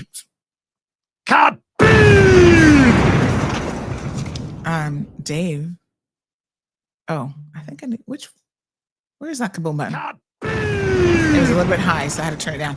Yes, honey child, I can tell you, and they've been doing that from time. I had my place in West Bay, oh God, years and years and years and years ago. I haven't been West Bay now for, oh my God, probably 15. Oh geez, I'm starting to age myself. 15, 20 years. I was there for 7 years. We were there during Hurricane Ivan. So it's been a minute. And what I can tell you is that even then we had, oh my God, one of the worst business decisions I ever made. You live and learn is all I can tell you. So I spent all this money and brought in this, because it was like a business center, internet cafe, photocopying, whatever, and brought in this really nice, like full size printer, scanner, duplexer, photocopier, whatever. And back in those days, it was a pretty penny. I regret buying it in the end. But anyway, you think, people are going to appreciate having a business center with high quality stuff. Lo and behold, one day I'm sitting there and this Filipina lady, I think it was a lady or a man. I think it was a lady. Asked for my assistance. Of course, that's why I'm working in a shop. I'm giving you good customer service, there to help you with your photocopying, whatever. When I realized that what she was doing was she was taking her name on a piece of paper, had it cut out, putting it over the certificate, somebody else's certificate, putting her name over it, was going to photocopy that and then present that as being her certificate. She called me over to help her do this. And I was like, what the fuck are you asking me to do? Excuse my language, but it's past 9:30 now. I was like, Excuse me. You do know I'm a Caymanian, right? You're going to come into Caymanian owned store and ask a Caymanian to help you photocopy and give yourself a fake certificate for qualification you really don't have. On my fucking copier, this copier I spent all this money on to give you guys high quality stuff. That is what you in here trying to do? And then you have the nerve to ask me for my help? I was like, look, that not gonna happen. And I quickly tell them, please get out my store. You cannot use my photocopier for these purposes. That was back in the day. So they've been doing it a long time. Same thing with the nurses. Remember the story that we broke about the fake nurses and how they're using other people's certificates to claim that they have a nursing certification? And sometimes it's not even that they don't, but what they have can't get them a job here or approved here. So then they're pretending like they have the credentials of somebody else, using somebody else's curriculum and grades and whatever. Y'all better be prepared to check everybody. I don't care which part of the universe they're coming from. Yes, some of these people will do anything to get here. Speaking of anything, do you guys remember just a couple days ago, we were talking about the Filipina lady there, Mary Jean, and her daughter? And someone mentioned that Mary Jean's daughter got herself an anchor baby. I was shocked and I almost did not believe it. But of course, you done know. We got the evidence, honey child. Some proper foolish Caymanian. Right? After this bitch done been reported on all over the news for scamming people alongside her mother. Because some of y'all Caymanians, once it got straight here, that is all that matters to you. Y'all are so incredibly stupid. Rashawn Whitelock, honey child, he gonna get this one pregnant now so that she can have her anchor baby to be able to stay in Cayman. What is wrong with you all? You can't pick up somebody that is at the very minimum not a scammer? I mean, it can't be that hard. There are a dime a dozen out there. So there she is. There she is, honey child, with her Caymanian meal ticket. Ugh, y'all would get anything pregnant. Lord Jesus. Yes, sir. Poor little baby, so sweet. Oh my gosh.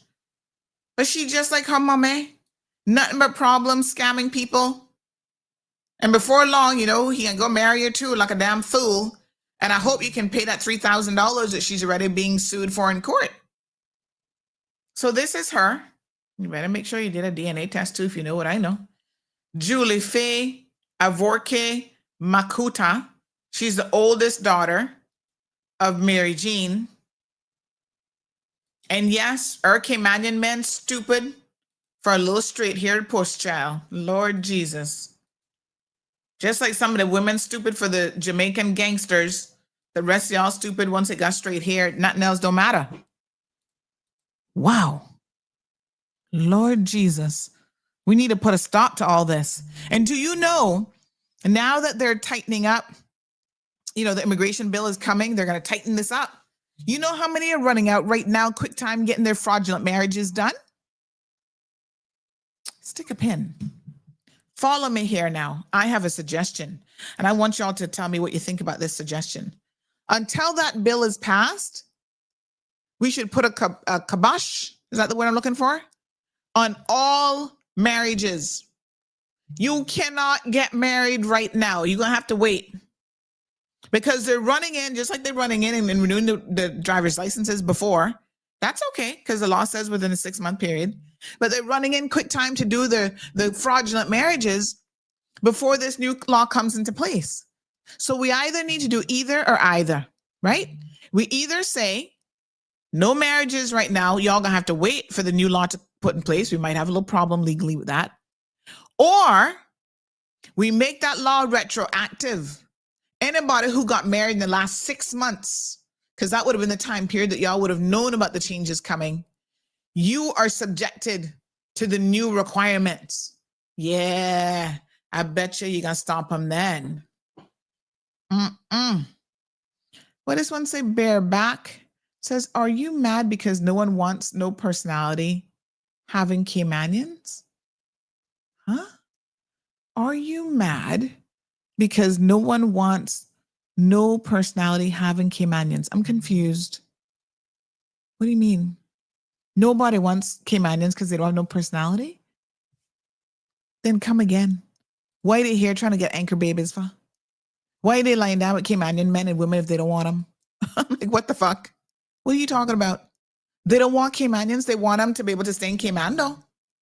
That's what they want them for. And perhaps we need to do something about that. Lavana says they should look into that. How many people are going to run to get married before January? Exactly. I'm for suspending that shit right now. Bareback, you know how badly they want them? They're even willing to marry old men who have to go get Viagra pills, old seamen to get their seamen's pension. Anybody with a little bit of common sense know that they're being used, but these old men don't realize that. So yeah, they want the Cayman lifestyle. That's what they want. And they'll lay down with druggies and all kind of shit to get it. Tashini says, I agree with Miss Sandy. Kaboom says Clive. El Ray says, yep, pause, suspend it. Miss Sue says, my husband found out that so many bad resumes, all lies. My dear Sadiqa, it must straight down there too. That's all I can tell you. They got these men going stupid. Some people don't have any self-esteem and fall for anything, you know? Carrie says, a Filipina up here got a government job I could do, but because she has an anchor baby, they gave her the job in the same division of the baby's father. Lord Jesus. You see what I'm telling you? Johan talking about call the DG. Lord have mercy. I don't know the difference between knocking or clapping. Ask AI. I don't think AI gonna know either, but Mellow Fellow might be able to tell us. Says, hello, Miss Andy. Knockings and clappings basically means shooting. Oh, really? Damn. I did not know that. Okay, boy, Jamaicans have their own vernacular. They have their own dictionary for sure. It is used loosely to refer to shootings between gangs and generally illegal use of firearms. Well, Mellow Fellow, thank you very much. You certainly educated us this morning. Cayman Kind says we need immigration enforcement out in our communities. Lots of permit violations, illegal entries they would find, just saying, most definitely. And some overstayers who've been here for donkey years. Carrie says McKeever stated in Parliament that business owners from Jamaica didn't want it. The children was to not force workers to pay to bring their children here. Not want what? I'm confused. The business owners from Jamaica didn't want it. The children was to not force workers to pay to bring their children here. The visas? I'm confused. But why is McKeever Bush more concerned about Jamaican business owners? I mean, we have to protect all Caymanians, and some of them not even understanding that when they destroy this country and it's no better than where they're running from, what sense does that make? Let's keep it clean, man. Let's keep it clean. Strong Will says knockings and clappings is gunshots. Oh, okay. Thank you. Gabby says not Jamaican, but believe it means murdering of people. Anne Marie, good morning. They mean on alive. Okay. Audio Slave says, ... Crazy Crack 90. Okay. What the hell? Where y'all come up with these names? Says there's good and bad everywhere, but guess what? The issue again, there is too much of one nationality here in Cayman. Well, here's the problem. We can't switch out the one nationality for another nationality and bringing in bad from that nationality too, right? So I'm all for diversity, but look at all the Nepalese people that are coming here. Bunch of crooks running immigration scams. So we have to have a standard regardless of where you're from. That's why this isn't just Jamaicans. This isn't just Hondurans. This isn't just Filipinos. Wherever you are from, regardless of where you're from, we have to have robust, and I mean very robust systems to be able to check people out, because they are so desperate to come here. They will do anything. Falsify certificates, lay down with some fool West Bay to get an anchor baby or Savanian or whatever. They will do anything. I mean, who has a child to be able to stay somewhere? My God, that is a lifelong responsibility that you have just taken on. But you think these women care? No, they don't care about that. That child is now a Caymanian baby. She's so cute. She's now a Caymanian child. So of course that mother is going to milk that situation and get all the rights off of that child that she can get. Cayman Kind says, what I have been trying to figure out is why is it allowed for Jamaican seniors and children can come to Cayman visa free, and Cayman seniors and children have to go pay for a visa. You know what? I am actually going to ask our Honorable Premier this. If we are going to revisit, in fact, I'm going to do one better than that. I know a Jamaican MP. I'm going to ask him, when are we going to fix this? Because they're making a lot of money off of us now, you see. So that is why they have no intentions of changing it, right? So we eased up our immigration, our visa requirements, and unfortunately, Jamaica did not reciprocate. We should have never done it unless they were willing to reciprocate. That's one thing I will stand by, Cayman Kind. I don't have no problems. Children under 12, not too many of them are going to be criminals.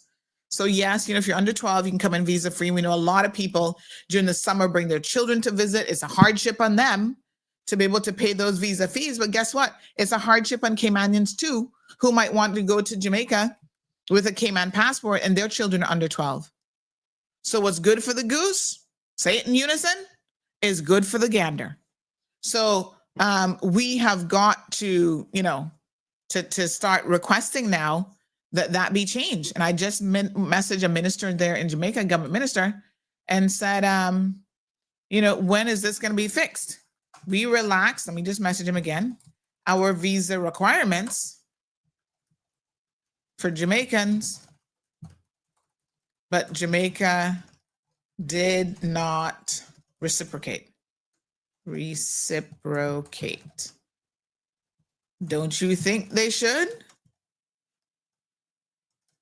I'm going to put the minister in the spot, a Jamaican minister. He better be glad I don't have their prime minister number. I'll be messaging him too. Okay, good morning. Check it out, please. Someone got killed by Maple Road.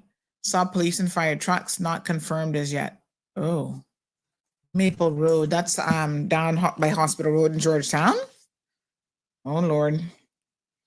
All right, newscasters, get out there.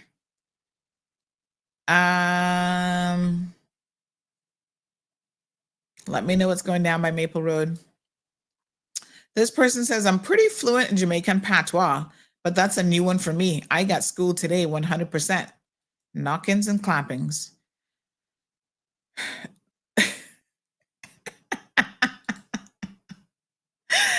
Oh my God, you guys are so funny. Look at this comment. You guys are hilarious. I can't even, you guys need to try and behave. Here's what this listener to the program said. Oh my God, I can't even with you guys. Oh, Lord have mercy. Judging by the photo, at least the child will be well fed.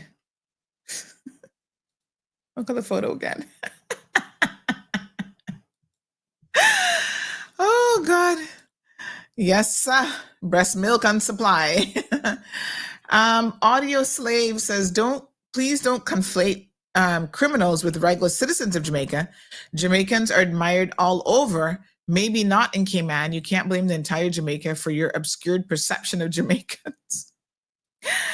Woo, Audio Slave, clearly you are not a regular listener to the program because you would not make such an uninformed comment. I mean, honest to God, you wouldn't. The vast majority of the listeners to our program are actually Jamaicans, and they well know the score. No one is conflating anybody with anything, okay? And I love when people jump in on this and try to say this kind of nonsense because it is nonsense. All of the good, upstanding Jamaicans don't get insulted when we have these conversations because they know nobody not talking about them. You don't hear the Jamaicans that called on the show this morning? You're a Johnny come lately, so you don't understand what's actually going on here. Nobody not conflating nothing. Hello, boss. What's up? Mm-hmm. Okay. Oh, okay. Ah, okay. Thank you. All right. So we got some clarifications that knockings and clappings is shootings and killings. So knocking and clappings means shootings and killings. So you can shoot somebody, not necessarily kill them, but those two, that's the term apparently being used in that context. Okay. Well, like we said, we were schooled here today. Let's go back to Audio Slave's point, right? No one has any obscured perception of Jamaicans. Okay. We well know the score. My grandfather was from St. Elizabeth. He was a Jamaican. I'm married to a Jamaican husband. I am very well versed in what Jamaicans are up to. It's so funny, though, that you say that they are admired all over the world because not for nothing, and they do have a large population that leaves Jamaica and goes elsewhere. And again, I'm not saying all Jamaicans because my in-laws are in Louisiana. You know, one is an emergency room nurse. Her husband stays at home and takes care of the kids. Children are top-notch A students. There are Jamaicans who do go elsewhere and make Jamaicans proud. But I would pick a little argument with you and say that there's a lot of Jamaicans who are out there involved in criminality and doing the most and making Jamaica look really, really bad. And everywhere they go, they be making the most trouble. Yes, and the good Jamaicans, who we're not talking about this morning, they get royally pissed off because the bad Jamaicans can't stop being criminals. It's a country of over 3 million people. But I can tell you that regardless of that,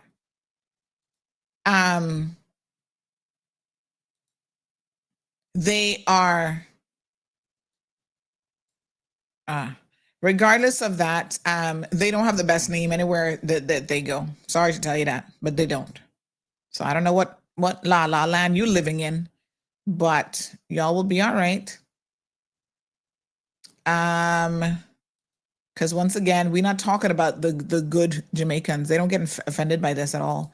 In fact, on a regular basis, they be messaging me, cussing their own Jamaicans out, saying, boy, even yesterday, when this video came out, one Jamaican lady called me, she said, Sandy, me so sick and tired of them, you see. And I said, Lord God, what a mess. So if you fall into the decent category, you don't need to be insulted. This don't apply to you. Merstar said kaboom. Okay. Who the cap fit? If the cap don't fit, then don't worry about it. It's a house got on fire. Which fire? There's a fire? Angela says it's not about patois, it's about slang. I am still on air. Do not say a word. I'll call you in a bit. Yeah? Sandra? I'll call you in a bit. Don't say nothing. I'm still on air. Okay. Okay, hon. All right, bye. Woo, when you're about to get the good stuff, the good sauce. Potter, Matthew, who's beautiful? Are you one of those fake accounts? Oh, Lord, yes, your profile looks fake. Y'all think you can put up a nice white person profile and we're going to think you're special? Nope. We will be blocking you now, sir. Goodbye, Matthew Potter. with your fake account, telling everybody they look beautiful. We know we're beautiful. He says you're beautiful and amazing. We know that already. You don't have to tell us. We're Caribbean people. Of course we're beautiful and amazing. Duh. Now, let me block you, honey chair. There we go. Bullaman says Jamaican street slang isn't patois. Oh, well, I'm no expert. So the knockings and the clappings, honey child. Having a baby in a work permit is a red flag. And the women should be sent home to have the baby when she's on her maternity leave, and the employer should report it to immigration. But you see now, Caymanians are foolish. A lot of Caymanians are very fool, simple-minded. Like I said, all they need is a little straight hair to turn their heads. These men, they go ping. Once they see straight hair, they get stiff like I don't know what. Okay? So he's going to argue that him now and this woman, they're not married or anything else, have a right to family life. Because, yeah, she has a baby. Now that child is Caymanian. DNA test has proven the child's Caymanian. So the child has a right to stay here. And I mean, legally, I see the argument.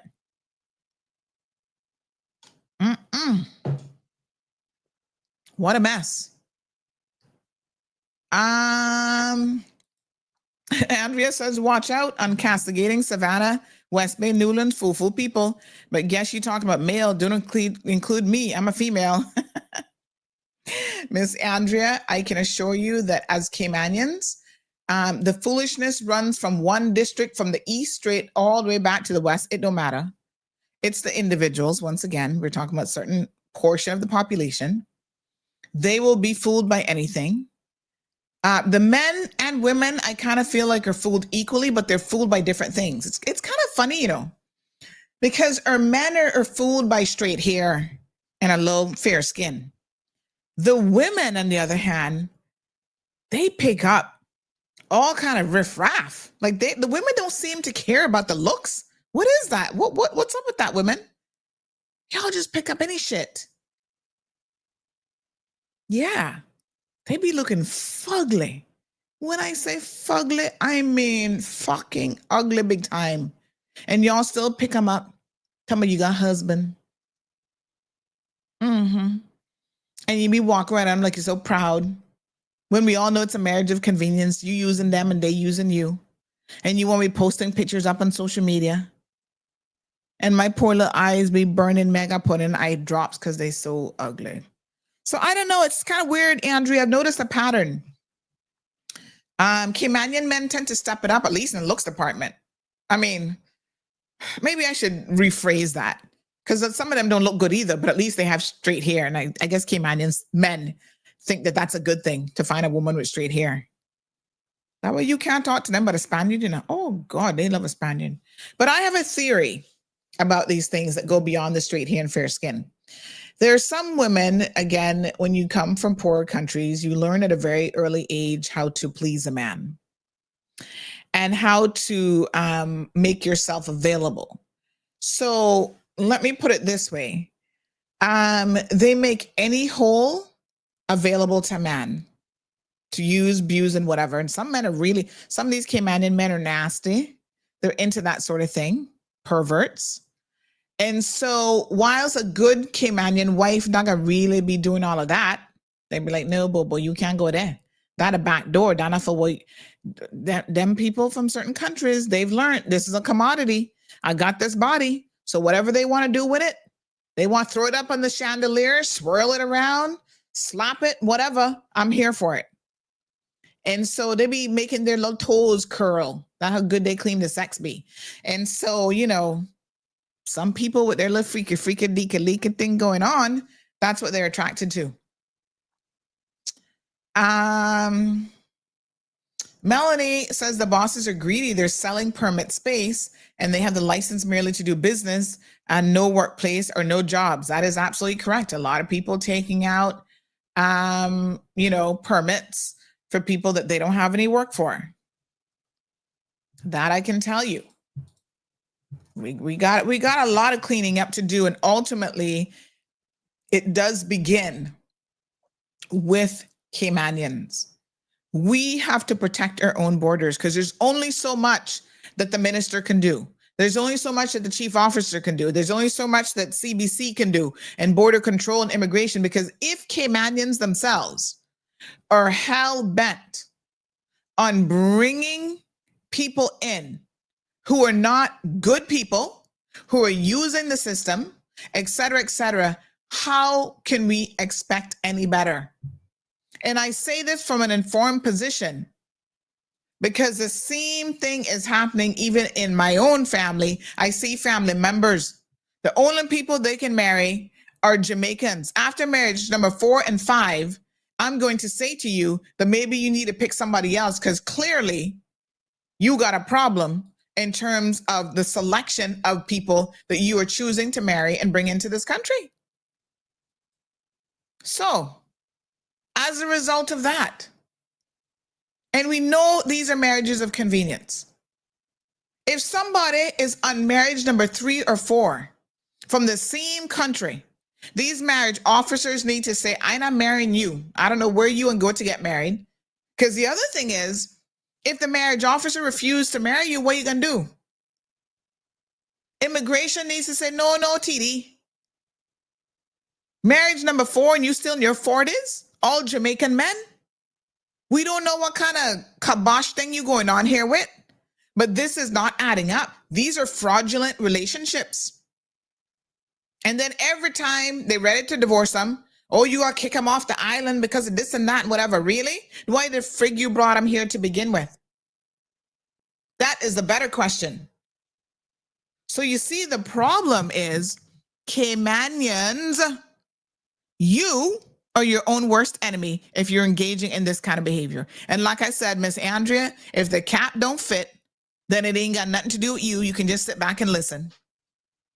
But if y'all don't understand the number of Caymanians that are doing this, and a lot of them, unfortunately, uneducated, yes, real deal, you're absolutely right, uneducated, ghetto themselves, looking for, oh, well, he said he got carpenter skills, you know, so he can come here and work for me. And they be charging these, and some of these little guys, I'm not blaming the guys all the time, you know, because some of these little Jamaican guys are decent little guys. They just poor. They just piss poor, and they trying to build a better life. So of course they figure, okay, I come to Cayman, I latch onto one little fat Caymanian woman. She gonna be desperate for man. Y'all need to stop being so desperate, okay? And then the women be treating them like shit. Some of the women be beating on them, be assaulting them, be doing the most. And every Friday, you better come with my $500 or else. That is all the foolishness that is going on here. It's like, come on, man. Really? Yep, you're right. So they do what they do best, destroy the country by making bad choices. Real deal, let me give you a kaboom. Yep. Bareback says, we want the same benefits the white man afforded Cayman. Well, what are you talking about? What white man? Afforded where? You lost me, Bobo. I don't even know what you're talking about. The white people don't tend to enter into too many marriages of convenience. There have been a few historically back in the day. Some of the lawyers, before it was easy for them to get it, just by being rich, they would latch on to some Caymanians too. But most of them, they just like a little swirl in their coffee, honey child. They just like a beautiful looking Caribbean woman. Nothing wrong with that. I'm just saying. Lavana says, yep, they're marrying people on drugs, etc., and paying them anything to stay here for the Cayman benefits. Now, you know anybody who marrying somebody on drugs, you know that gotta be fraudulent. Come on now. You gonna be in love with a crackhead? Not even a Caymanian want him. Run and get married, says Tartarian. It was said by the minister. He is on it. Lord have mercy. Dean Gillette says Caymanian men sweet. Apparently so are the women. What a heat. No, sir. Referring to the woman picking up T. Greg's. Jonathan, I'm sorry. What is T. Greg's? Picking up what? T. Greg's? What is that?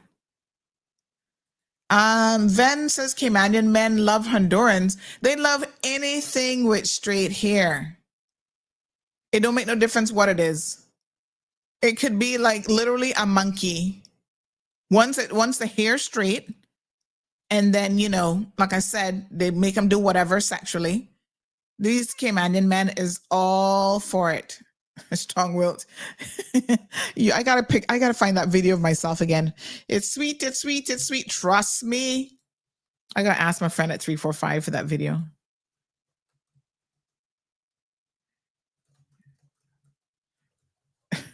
I gotta keep that in my available.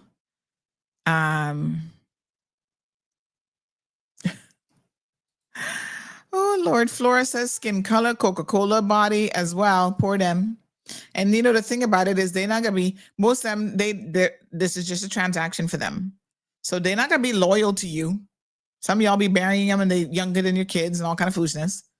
They are just here for the benefits. And then they got side men on you as well. So it's a hot mess. You're not offending me.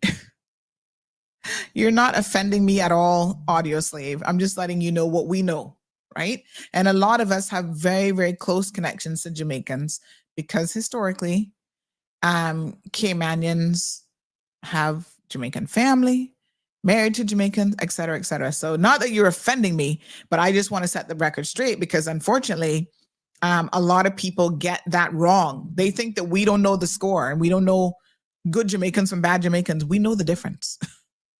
You know, but unfortunately, too many Jamaicans out there causing trouble. Y'all need to deal with your own people over there.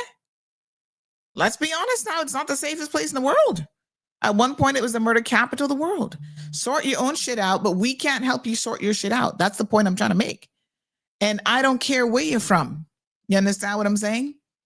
I don't care if you're from Honduras, Jamaica, the US, Canadian, whatever. It don't make no difference to me. Today, we happen to be talking about Jamaicans because of if you go back to the beginning of the conversation, we started out because of this blogger saying that you guys right there in the Cayman Islands have these Jamaican criminals, gangsters, as he said, what did he say? What was the term he used? Popping and cracking or whatever the heck he said. So we're talking about a very specific situation. So yes, our Jamaicans are being highlighted yet again. And we have had historically a number of criminals who come here from Jamaica and cause nothing.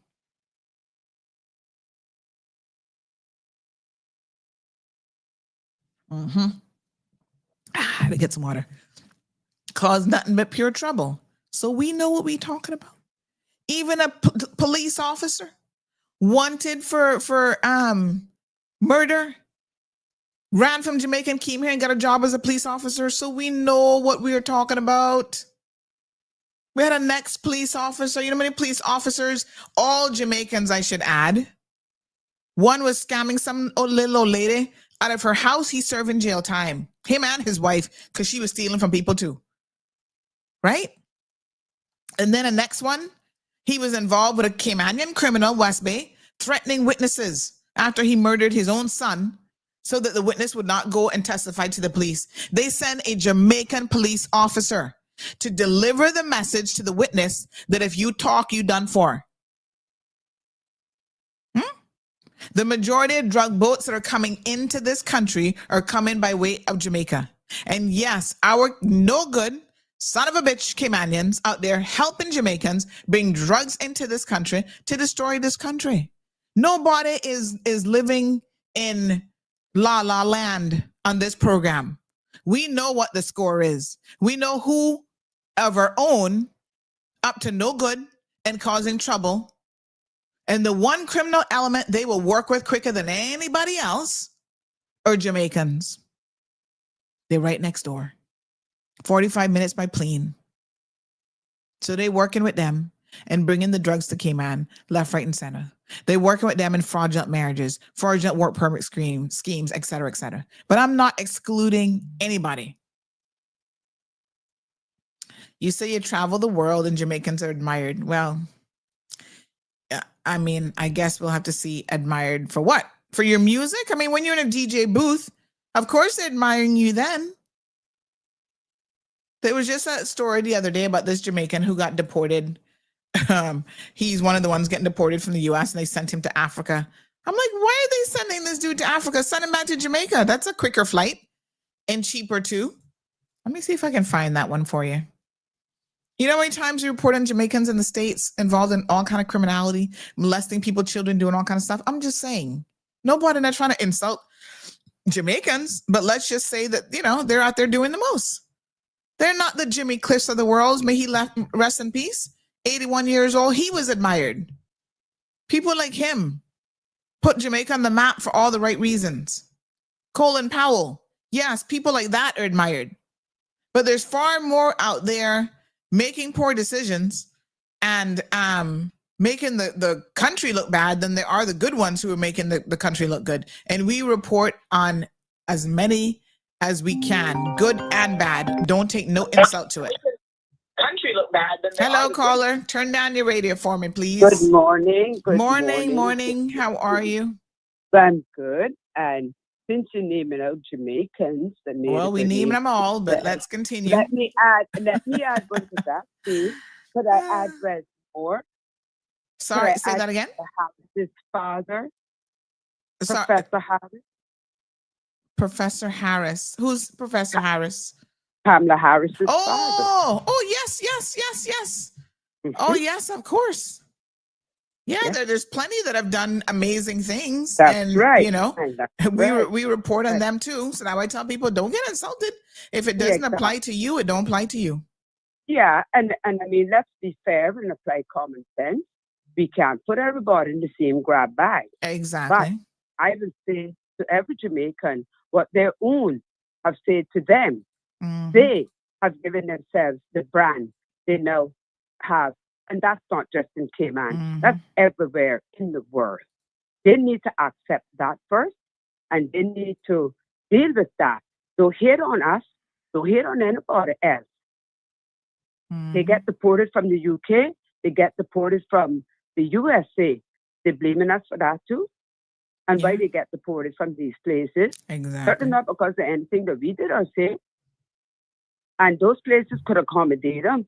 I mean, they can run from counter to counter in the UK and hide, and they could do the same thing with the states, from state to state. Mm-hmm. And look at the size we are. So why do you think that you would be hidden here? I mean, yeah, you get in here, God knows how, but why do you think you can get lost in the crowd here? Mm-hmm. But Sandra, I wanted to say this to you, if you don't mind. Mm-hmm. I didn't want to say it yesterday based on, you know, the nature of the show you had yesterday. But this thing about these people, whether they found the man's card and used it or whether they stole it from him and used it, that part is irrelevant. Exactly. But what I want to speak about is the type of card it was. And because if I'm not mistaken, it said it was an American Express card, right?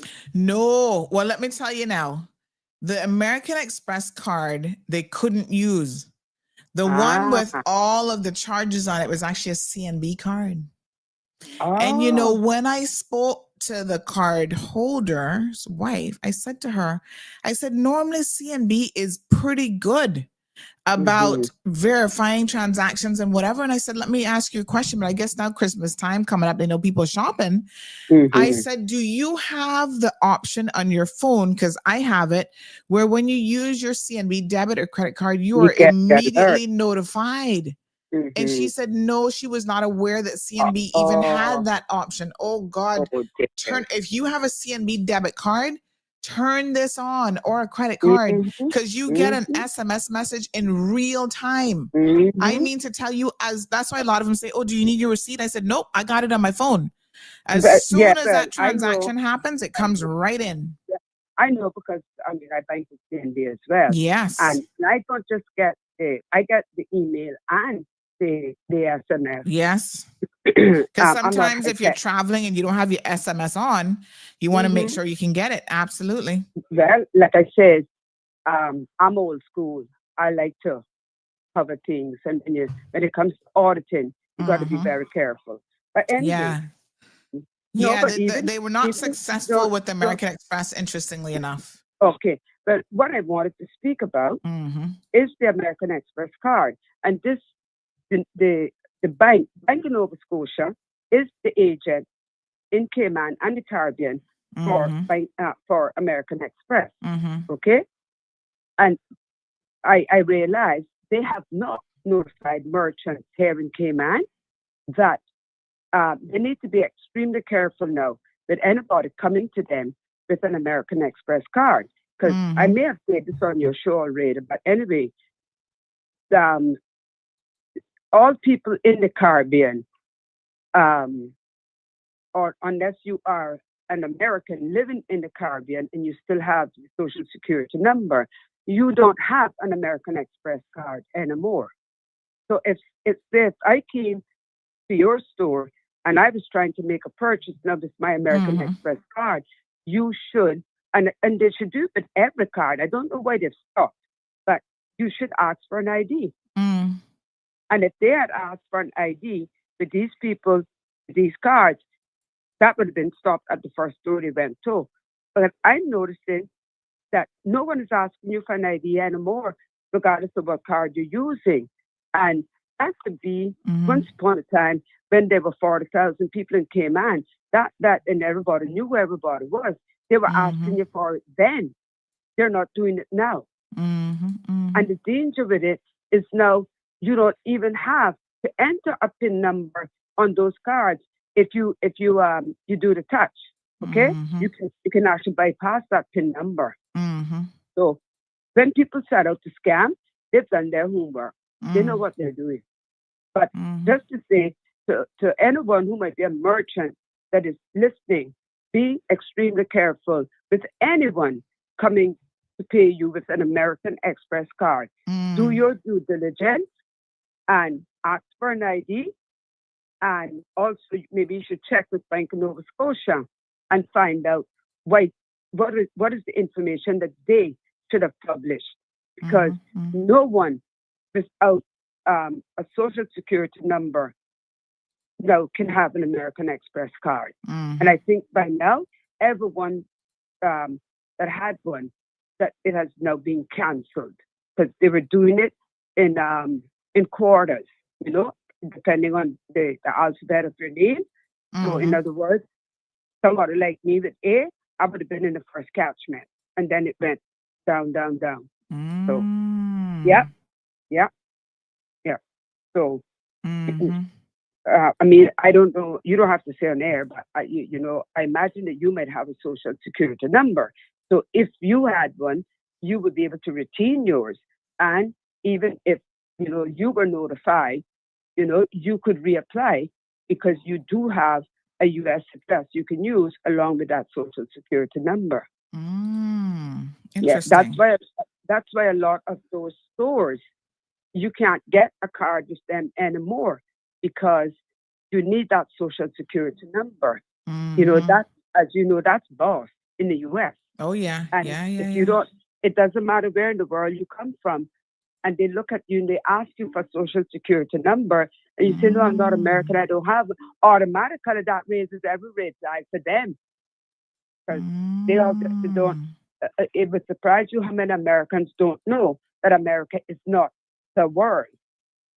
So I have to ask them many times if they realize there's 6 other continents out there. But anyway, just to say that Bank of Nova Scotia did not do their job. They did not notify merchants and they didn't even notify card holders. Okay? And they are the agent. So, to all of the merchants and anybody that is listening, that you normally shop the people, the people, and so on, let them know. They have to be extremely careful now with who's paying them with an American Express card.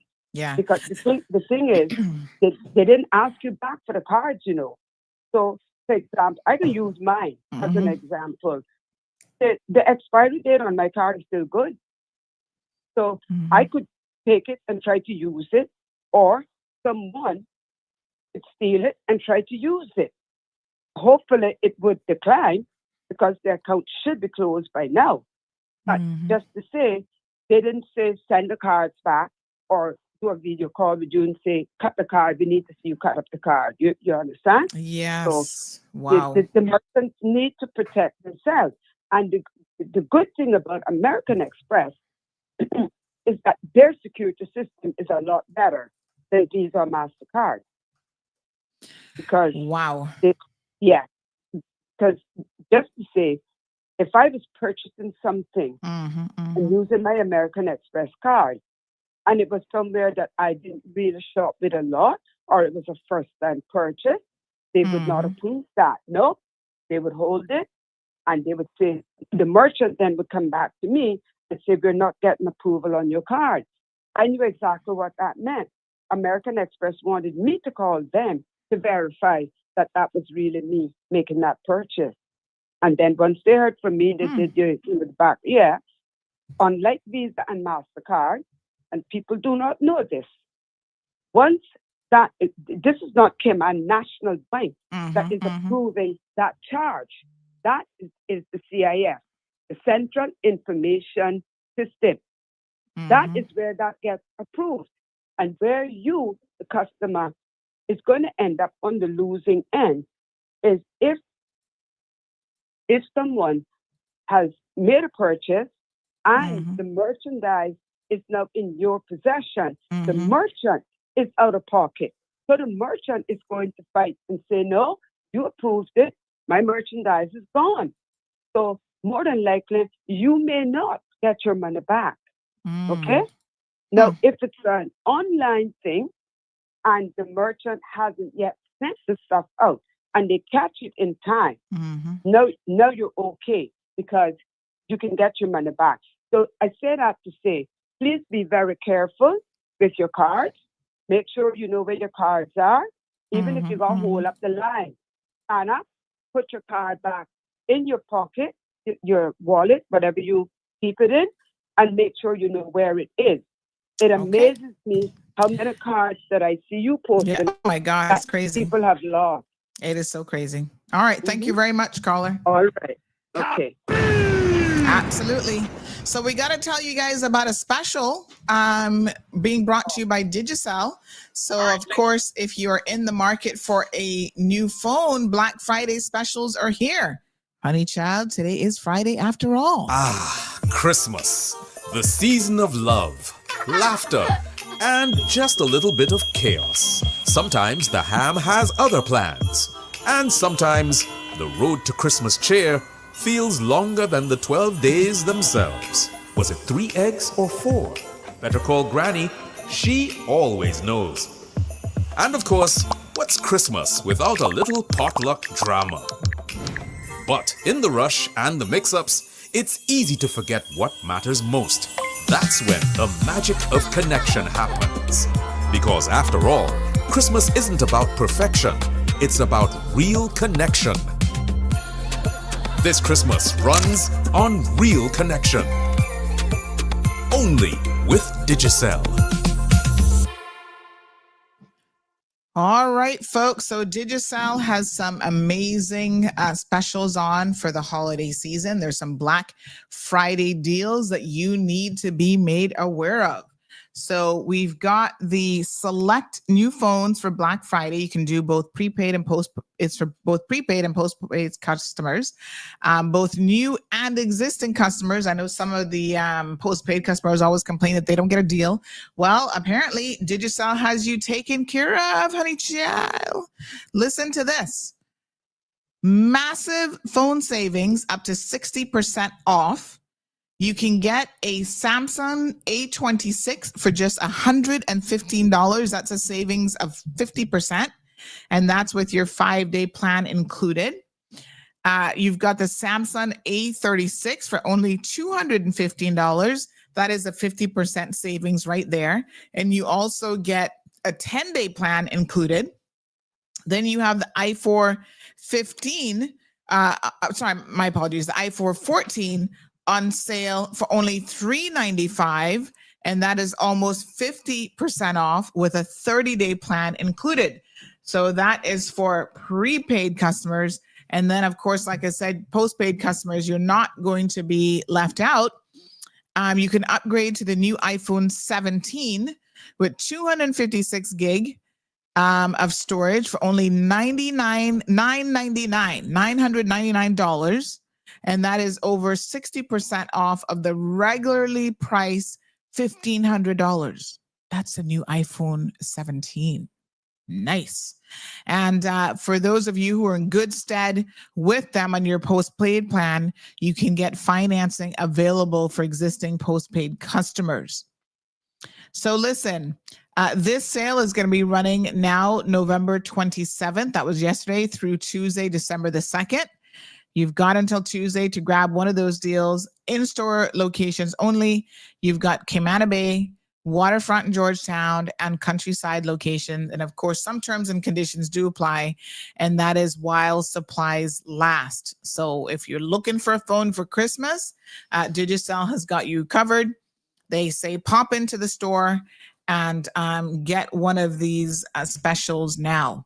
And do you know that with the postpaid option for the iPhone 17, not only are you going to save basically $500, that's $999 for the price, you're also going to have the option to do for customers who qualify the financing option where you can put it on your account. This is their biggest phone sale of the year. So go ahead and check in store and see what they have available. Yes, sir. Digicel, come on through, honey child. Very good, very good.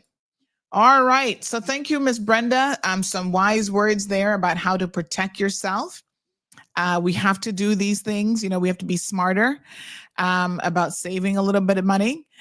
Dave Williams. Who's Dave Williams? He's in the comment section saying a bunch of nonsense. People are messaging me. So yes, CNB will send you email or text message, but you have to sign up for it. It's not an automatic thing, but it's really easy to do. If you have online banking, you can tell them, or you can email them and say, please ensure that I get notifications linked to my cards. And that is the best thing to do.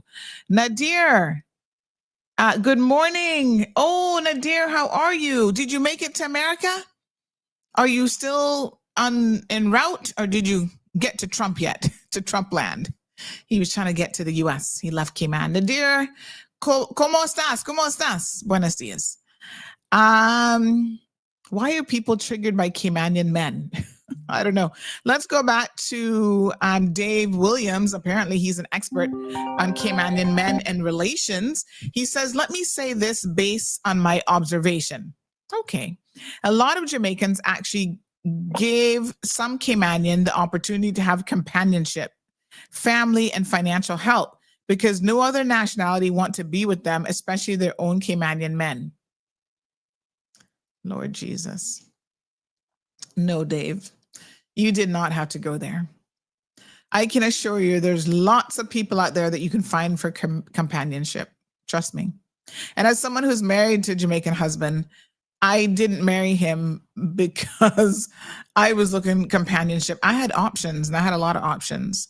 I just chose him because he was a really nice guy, smart. He had a lot of the qualities that I was looking for.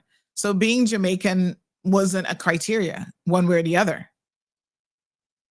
And I mean, Dave, that's your observation, but what I can tell you, what I know of some Caymanians, because we have to admit that some of our own people are very, very prejudiced. There's a lot of Caymanians that would never entertain a Jamaican, no matter what qualities they had. And that's the bad side of some Caymanians too. So I don't quite think, again, I don't know who you're observing. You say based on your observations. So that's based on your observations. I don't know what kind of crack-a-lackin' you are observing, but those people are probably marriages of convenience. It's not really companionship they're looking. They're looking for that $500 every Friday that as a construction worker, he can be coming putting in their hand. It's a transaction. Caller, good morning. Honey child. Good morning, honey child. How are you? I'm good. Getting into all this relationship drama. Blessed and highly favored beyond all measures. Beautiful. Kaboom to Miss Brenda. Yes. I had a senior last month reported to me that all of her money was gone out of her account, and her card did not leave her sight. Oh. And they won eBay. She said she don't even know what eBay is, much less. G's peace. But I said that to say this.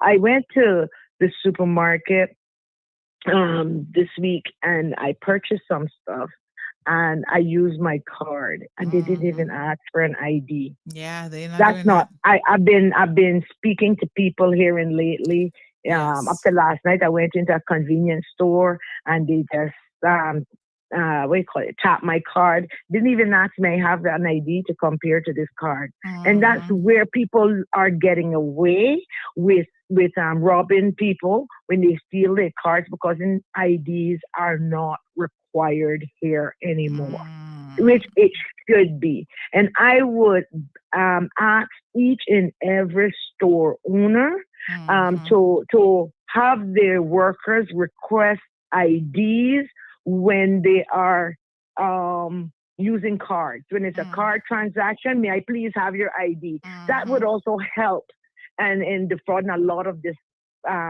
things that are going on, especially now that it's Christmas. Everybody is money hungry and shop, want to go and shop where they never with what they didn't work for. So I would encourage every business place, may I please have an ID to go with this card? Simple, easy as that. We need to protect one another. We need to help one another. You understand? And a lot of times, which all the time, people are not knowledgeable that this is happening unless they report that their card have been stolen or their card have been lost. So I just want to put that out there to encourage everyone. Say, hey, may I have an ID to go with this card? 2 seconds. That's all it takes. Yep. 2 and seconds. we said this on Monday because as I watched the video and all this stuff of these people, it was really, really clear that unfortunately the sales clerks in these stores were, they were just too quick to rack up a sale. So they have to do a better job. Yes, and before some of them might be on board, know what's going on. Some of them would be on board. But what I want to say about CNB, when I make a purchase on Amazon, sometimes they would call, Ms. Welcome, did you just use your card on Amazon? And I would say, well, yes, I did. But at the end of the day, all of these transactions that are going on back to back, look at with my senior, these transactions were back to back, and they didn't choose to call. They didn't detect that and choose to call the senior and say, "Ma'am, is it you?" Because it was wasn't a huge amount at a time. But at the end of the day, it was something that was frequently going. And that alone should that bring some sort of alarm to CNB. CNB also need to pay more attention and help their customers in this way as well. Because if you see transaction after transaction, that should raise an alarm in their system. I agree. I absolutely agree. And I will tell you, I've said this before, everybody knows I love me some CNB, but everybody has room for improvement. I found that when CNB had this division being outsourced in Trinidad, they were on top of it like white on rice. Nothing wasn't passing them. All hours of the night, I'd be getting emails from them. And if they did not hear back from me, they would block that card until they heard back from me. So they were doing a very, very good job. So what I would say now is, I understand that they're a little short staffed with the local, having it back here locally. Listen, at the end of the day, most people are not going to care who's sending that email. They just want to know that their hard-earned money isn't going to disappear. Because when it happens, the bank will, most instances, eventually give you your money back. But then it's going to take time for that to happen because they have to carry out their investigations. And you have to fill out a form and a report and a this and a that. So it's not always easy. You understand me? Correct. Yeah. It is so true. Yes. So yes. And before vigilant. I go, I would like the opportunity to let everyone know that there's a pasta sale going on tomorrow, God's will, and aid of assisting me. $15 for the chicken pasta with Alfredo sauce and $20 for the shrimps. Please come out and support. Thank you. And tell people what the support is for, because they may not know. Yes, the support is for me to get back a van. Okay. There you go. So I really appreciate it. Thank you. My dear. Yes, ma'am. Okay. Have a good one. Bye-bye. All right, folks. So yes, some good advice there. Of course, I would recommend that everyone follows the advice, folks. You gotta, you gotta protect yourselves as well, right? This is all about, there are criminals out there from all walks of life, trying to separate you from your hard-earned money. You cannot allow them to do so. So be smart, turn on these alerts. And I see a comment here that you can actually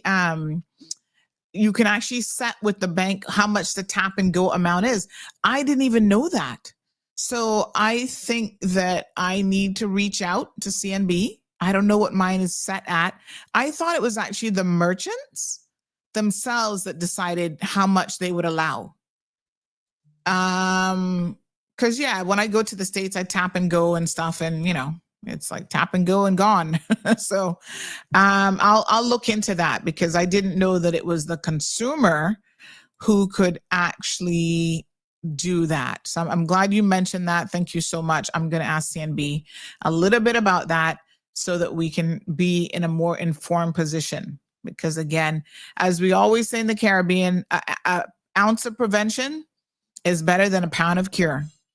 And that is so incredibly true. It is harder to undo a situation and try to get things back, as opposed to, let's try to prevent it to begin with. Agreed? Yes, honey chill. So thank you guys so much. Just checking a few messages here. Plain and Straight says we need to return to asking for ID when credit cards or debit cards are presented. All they've done is make it easier for the thieves to steal our hard-earned money. Miss Sue Bodden says, Dave Williams, WTF, you don't say. Ignorance is stupidity. I think let's give Dave the benefit of the doubt, because he said from his observations, I think the problem with Dave is he haven't observed quite a number of relationships. So he's going from the ones that he's seen, and that seems to have a particular caliber of individuals. There's no shortage of men around here, I'll be honest with you. Now, maybe, I don't know, Caymanian women might have a thing for Jamaican men. I don't know, again, what they're bringing to the table. I can only speak about the things that I found attractive in my individual husband. Generally speaking, I can't really say that about Jamaican men, because most of them really not my cup of tea. You know what I'm saying? So I don't know. I don't know what they're packing, whether it's in the wallet, which doesn't seem to be the case. I don't think they're packing anything extra in the pants. That's standard, more or less. They're not like your African brothers that come in well equipped. I'm just saying. I don't know what it is. I don't know. Probably just proximity. And the fact that we have so many Jamaicans here. Over half the population here in Cayman. Highest number of work permits. Highest number of foreigners here are actually Jamaicans. So of course, just statistically speaking, you're bound to meet a Jamaican more than you would any other nationality. So it becomes a pure numbers game when you think about it. The numbers are in your favor, Jamaicans. Come to Cayman, apparently. The numbers are in your favor in terms of that. Come out of these people country, Jamaicans. Migration can't always be the solution. Stand up and fight for your country. These people see y'all as a bunch of joke. You will never be respected. Well, again, West Kingston, whoever takes that advice from you, then they would know why they're not respected here and why they need to take that advice. There have been a lot of Jamaicans who have come here, including my grandfather, who was extremely well respected, had businesses, tried to help wayward youth here in Cayman, married a Caymanian, left land for all of his children, was a respectable man. You didn't walk up to Charles Barnes and tell him that nobody not going to respect him just because he was a Jamaican. But he also left Jamaica at the age of 13 and never went back. And he traveled all over the world. So I dare say that his exposure was beyond, even back in those days, was beyond what was in Jamaica. He went to Belize. He was in Honduras. The man was all over the place, chefing it up and doing his thing. And he was a really smart guy. So, but, whoever feels a way about it, Like I've said, no one is begging you to be here. Absolutely no one. No one are begging nobody to be here. Because for every one that leaves, wherever you're from, we got 10 waiting to come. So if you feel like you're not respected here and you don't want to be here, by all means, the planes leave every single day. Right? We've said this to our Canadian friends, the Maple Leaf Mafia. We've said it to our American friends, UK, English. I don't care where you're from. Don't be here and be miserable. Don't be here and not want to be part of this community. The plane is there, and you are more than welcome to leave at any given time that you want to leave. It's as simple as that. Mm-hmm. Gabby says us Caymanian women don't want to marry a Caymanian man because sometimes we don't know if we're family or not. That is one consideration. This lady realizes that Jamaicans speak bad about each other and she's exploiting it. What she doesn't say about Jamaicans, it's her insinuations, the need to go out of her way to disrespect. West Kingston, this is your first time listening to the program, obviously. And you seem to be missing the mark with a lot of stuff. Really and truly. The one nationality I help the most with all sorts of stuff. Everything under the sun, including employment abuses, getting their money back from work permit scams. You know, one Caymanians are scamming them on the job site at the King's, what's it called? That one there across from the wharf or next to the wharf. Those are Jamaicans that I'm helping. You're clueless about what you're talking about. I can't be insulted by what you're saying because you don't even know what you're talking about. You don't have your facts. So maybe what you should do is, instead of jumping in here and, commenting on stuff that you don't even know anything about, maybe you should just sit back and listen and learn, and then you'll understand. My position is very clear. I stand for right, and I do not stand for wrong. And if you're Jamaican and you're involved in criminality and doing wrong, then you will be called out. It's as simple as that.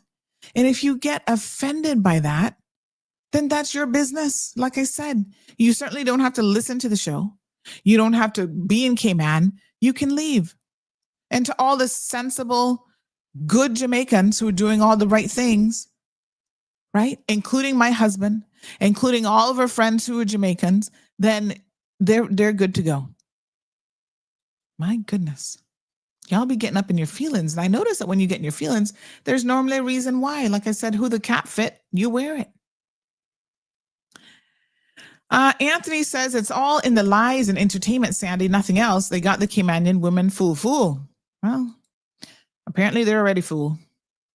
All right, so go out and support Mr. Amelia tomorrow. There's the phone number that you can call to pre-order, place your orders. Location is going to be at the T.E. Macfield Center starting at 12 o'clock. And this is helping her raise funds, again, for her van that unfortunately was set on fire.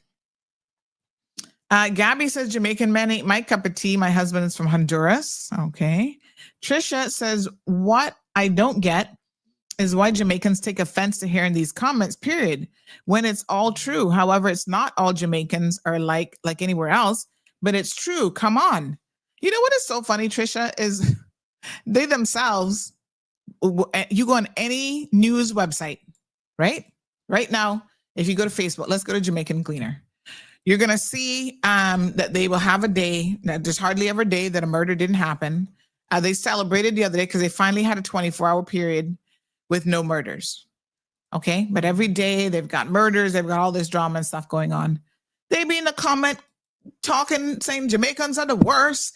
Y'all murdering people, children, raping people, children. Y'all not no good. Everywhere in the world you go, you're causing trouble and da-da-da-da. Oh my God, their deaths have risen to 14 for that leptospirosis. Oh no, that's horrible. So, all you have to do is go read the daily thing and you'll see, they speak the truth on themselves. Nobody not got a time for you, Bobo. Oh my gosh, poor you. Oh my God.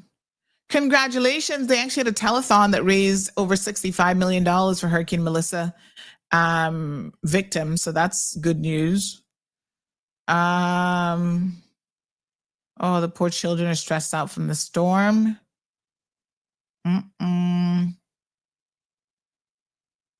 Okay. So here's a 60-year-old in St. Catherine. The shooting death of a 60-year-old resident yesterday morning. The deceased has been identified as Alfonso Samuel McDonald, otherwise called Boo. Police report that around 5:30 explosions were heard in the area. And, you know, that has a few comments. And you go there and again, they're like, boy, these Jamaicans doing these murderation, making us look bad. Crosses, place that. That's all in the comment section, honey child. So I can't help you. You know, I can't help you. Go, and I do agree. 53-year-old son charged for murder of his 80-year-old woman. Lord Jesus. That has 164 comments. And how much do you want to bet that every one of them is like, y'all Jamaicans pure evil. You're not no good. You bring damnation upon the country with your sinning and your this and that. See this one? Him wicked. Jesus, keep me closer to the cross. Bring your Bible, come. Lord, come look at us. Look what them doing to the country. Yeah. This one has the crows, the John Crows. Where did they find a little emoji thing with John Crows? This one said, my God, your mother.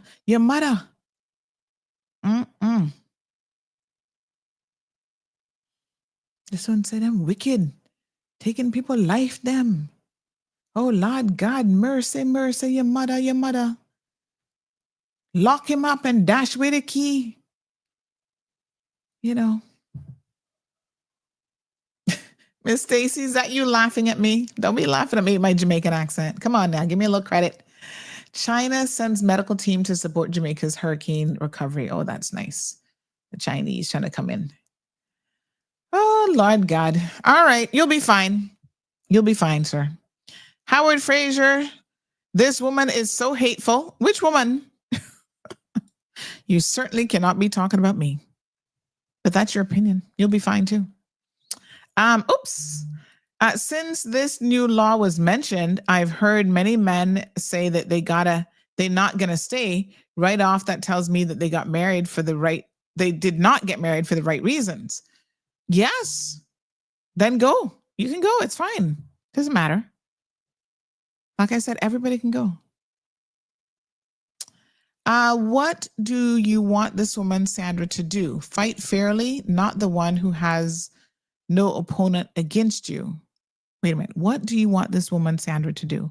Fight fairly, not the one who has no opponent against you. Why are the people calling you? Why don't you observe that you are on the wrong side? You should be the one to tell the good things to the children. You should be on social media. You shouldn't be slandering someone who is not against you. You're defaming a person who has nothing against you. You should go to hell. Oh, you're talking about the Filipino. Oh, gosh, y'all are really up in your feelings. What are you talking about? Yeah, all of y'all up in y'all feelings today because we're speaking the truth. I'm assuming you're talking about Mary Jean's daughter. And what did you say? That I should be telling the children? What? You should go tell the good things to the children? What good things are you talking about? Because if we're not warning our people, let's just go back here now. If we're not warning our people about scammers like this woman and her daughter, allow me, whatever the Chinese name is there that you have, allow me to refresh your memory. This has nothing to do with good or bad. This is simply reporting the facts. All right. Her mother got deported after reported on her at least 5, 6, 7 times. Here we have a woman, both her and the daughter, right? Borrowed $3,000 from someone, refused to pay it back, and then they were sued by the Real Deal Limited, saying that they want their money back. The mother has a history of deceptive behavior. And we could, again, all you have to do is Google her name, and you see how she has stolen from people multiple times, time and time again. These are facts, folks. You can't argue with factual reporting and factual stories. Y'all want to live in la la land, talking pure foolishness and nonsense about, telling people the good things. We talk a lot about the good things that are happening in this country.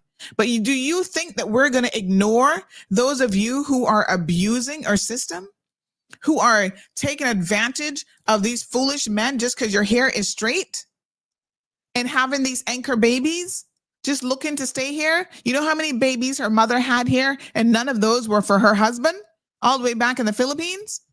You know how many Filipinos reach out to me on a daily basis, also exposing the dirt in their own community? Yeah, y'all want us to ignore all of that because enough of you, just like Caymanians, out in these streets doing the most, and you don't want people to know your dirt. This is not the Compass, Bobo. Go read the fucking Compass, right? If you want them to pretend like all of you are here doing such great and wonderful things for this country, this is not the show for you. Okay? This is not the platform for you. I have no prejudices against anyone. But one thing I will tell you is you are not going to be allowed to come to this here country and fuck up this country like you've done your own countries and then have me sit back and say nothing and do nothing about it. If you want that kind of vibe, like I said, go to the Compass. Okay? They will give you that kind of vibe. They're not going to call y'all out.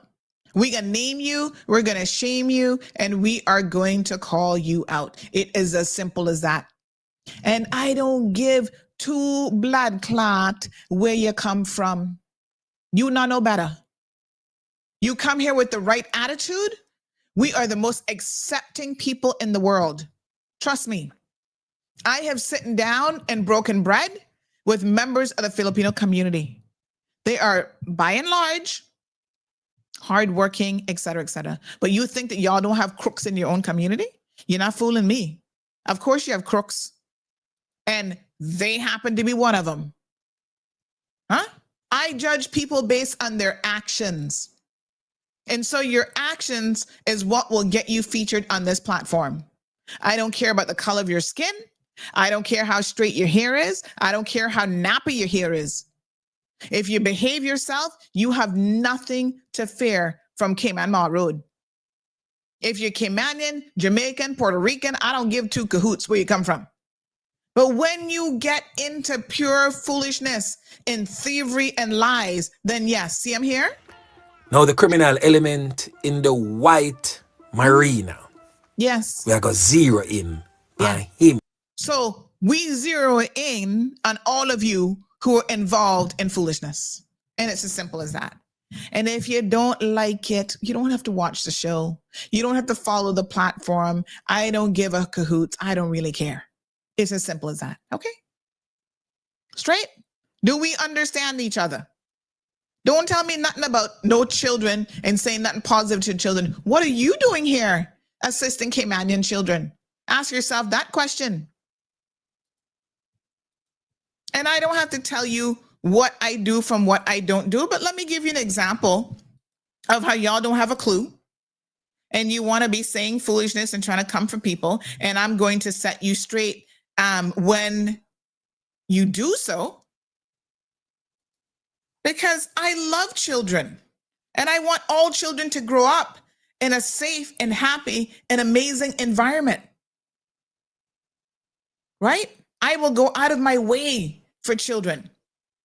It is you no good people bringing children into this world that you don't even want, that you're not going to take care of just because you're trying to stay in this country. And listen to me, let me be very, very clear, right? It would be one thing if you were like, okay, I want to stay in this country, right? Yes, I'm going to find myself a little Caymanian man, a little anchor baby, whatever, right? And you're going to behave yourselves. But the mere fact that you come here, do all of that, and still out here scamming people, having all these extramarital relationships, mashing up people's family, doing all this kind of stuff, I cannot respect it. Yeah? See my little friend yesterday, this little young man here, he's so sweet. Saw him at the grocery store yesterday, and his mom was picking up a little cake for him. She said, Miss Sandy, he loves you. Can he get a picture? Oh, look at him. We're going to post some birthday greetings. She said, can he get a picture with you? And I said, sure. So he took this little picture. She said, oh, by the way, today's his birthday. I'm picking up his cake. I said, girl, I will buy his little birthday cake for him. I said, the cake is on me. Pick up any other little things you want. He got some cakes, some little chips. Then he saw one of the little cars that they have at the register, a little red truck that he wanted. He said, can I get this? I said, yes, it's your birthday. I'm treating for you for your birthday. What I'm going to suggest you do, right? As someone who don't know nothing about me and I don't like to talk about the things that I do. Let me be very, very clear. But since you want to go there, I'm going to invite you to make a contribution to the children in this community. When was the last time you went to the boys or girls home and made a donation? Took them some Christmas dinner, some little cakes or something that you baked or whatever. Y'all need to shut the fuck up. Because you come to Cayman, use and abuse us for everything that you can get. You're not giving back shit, right? And walking dogs every once in a blue moon to try and get status is not my definition of giving back. You don't do anything here. And then you have the audacity to come up on my platform and talk foolishness. Don't do it. Don't do it. Because I will check your ass. Okay? And I know that if you are supporting this woman and her anchor baby, you not know better than her. Because the number of Filipinos that her mother has hurt, her own people, who from all over the world, I even had to create a group. Hold on now. Let's talk some facts. I even had to create a Filipina group called Mary Jean's Victims. Yeah, see here, Mary Jean's Victims. See that? And all of these people, every single one of them are Filipinos. 971, that's not your area code. Every single one of them in this group is a Filipina or Filipino that has been hurt by Mary Jean and her scamming, which included her daughter.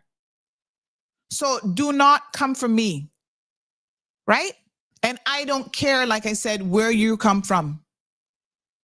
If you're on the right side of things, we good. If you're on the wrong side of things, then we got a problem. Houston, we have got a problem.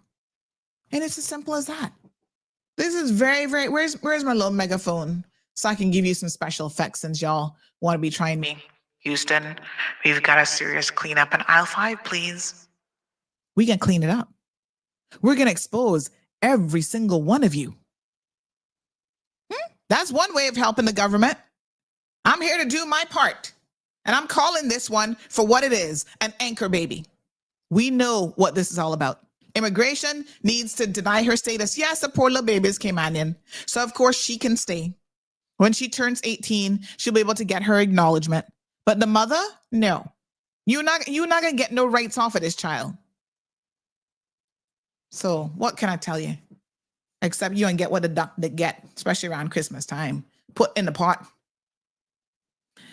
Sadiqa says exactly, not all Jamaicans, when Jamaican story comes up, they all happy. When it's another nationality, they want Miss Sandy to keep quiet. Continue, Miss Sandy, to speak the truth the hardcore way. You know, they'll be fine.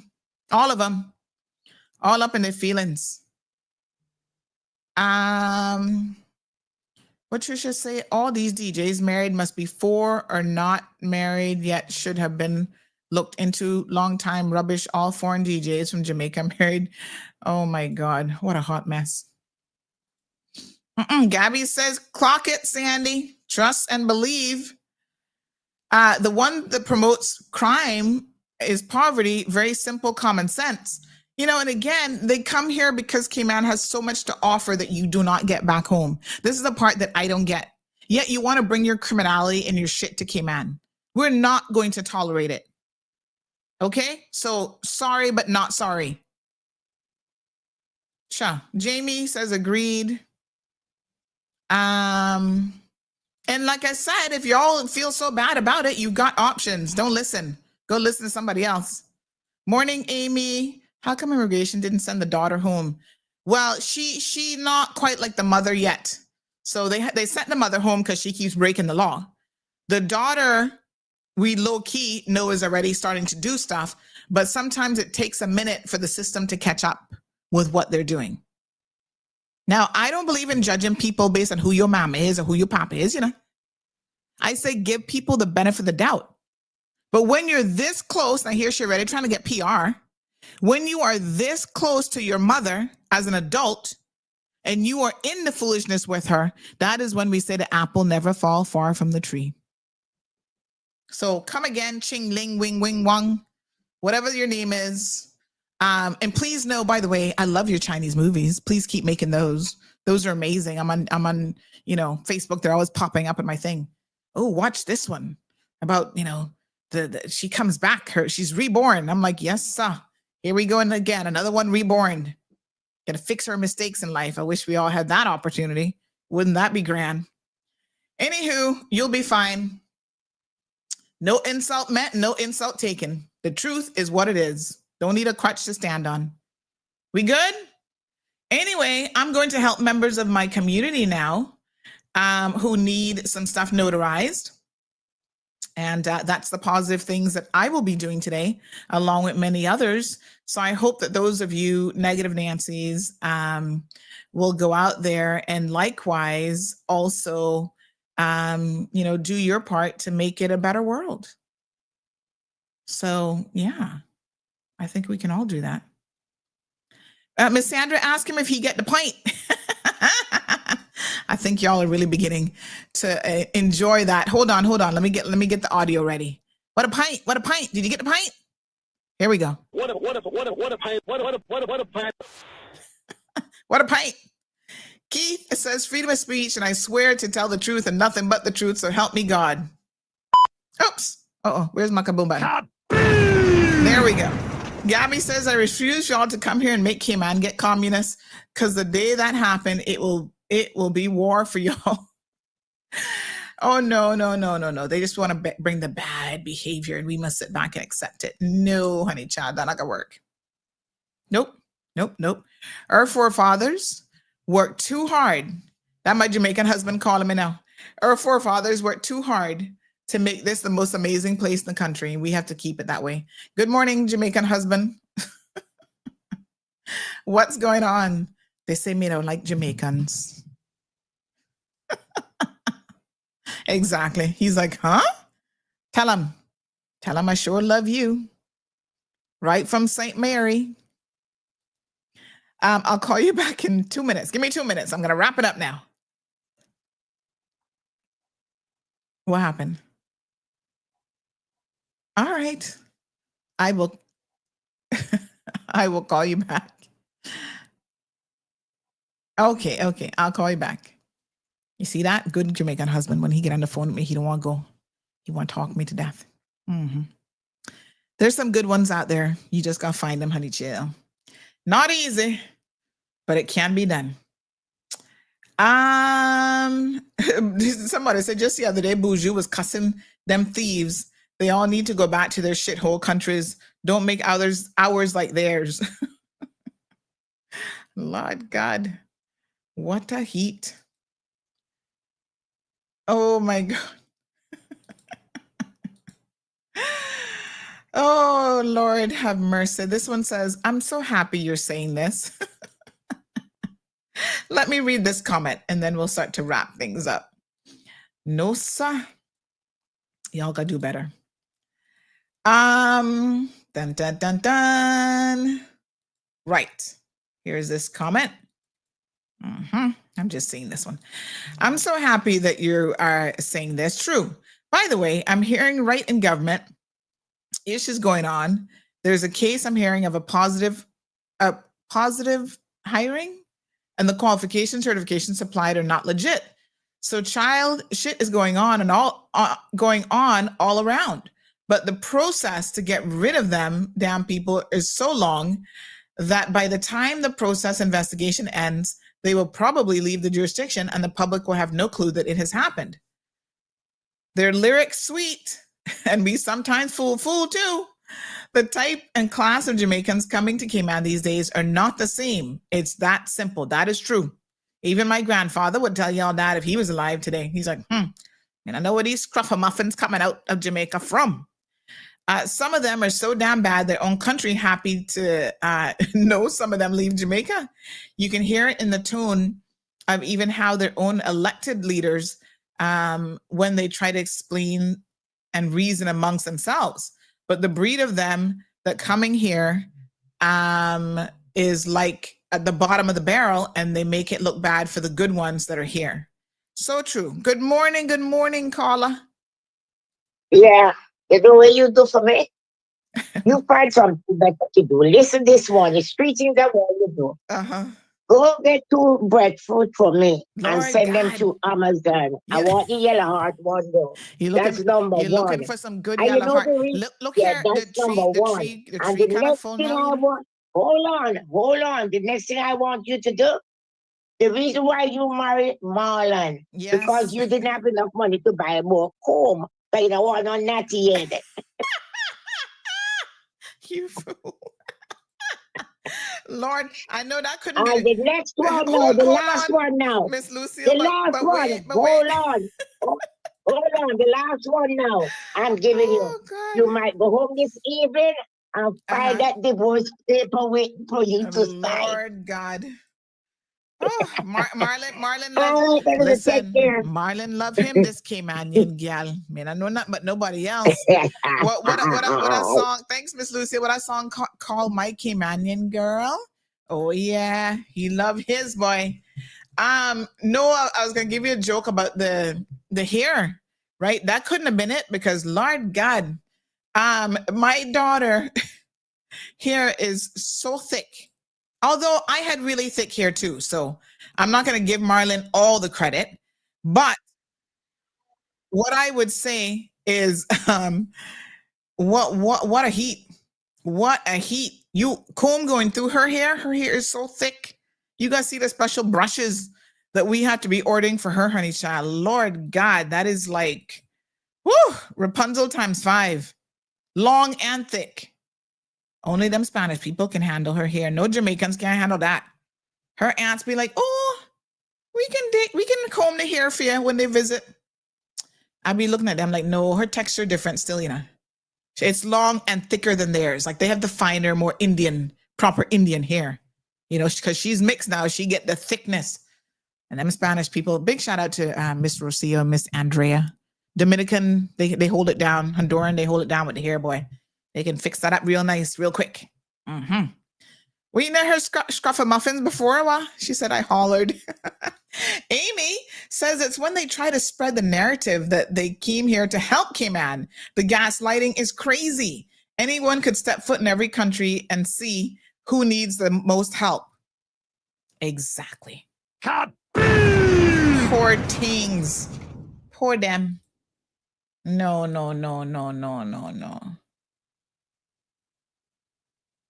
What a hot mess. Anywho,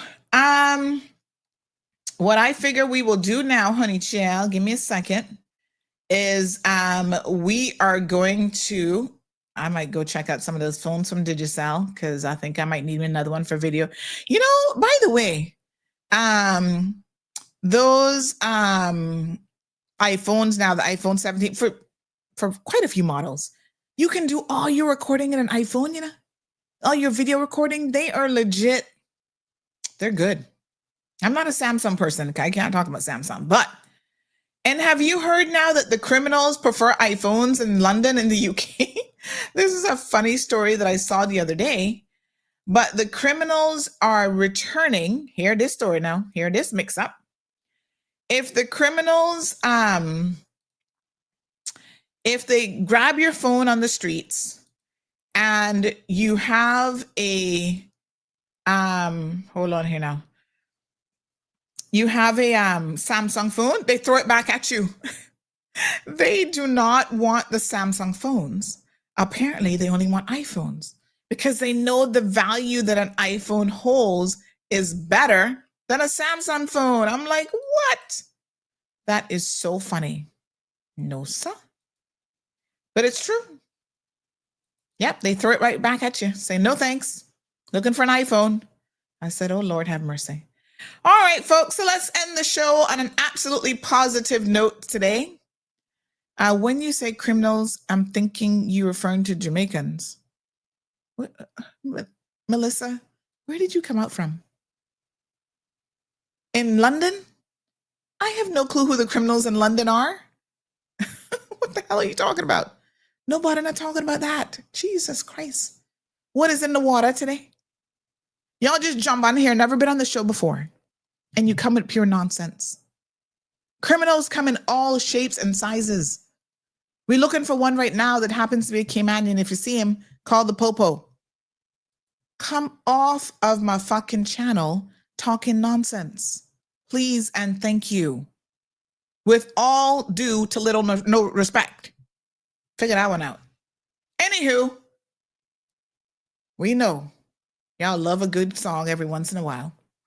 So celebrating all things Caymanian today, Bobos and TDs. Here's this one, a classic. Song that all people in Cayman know, because this was a big hit around here for a long time. That's right. Ah, look at this one. Some talented people. Look at this. All over the world. Oh. I've made love to many, many girls. Oh, yeah. All the girls that I have met. You are the one girl that I can't forget. Come on, 'cause you're my Caymanian girl. Sing it along with me, good folks.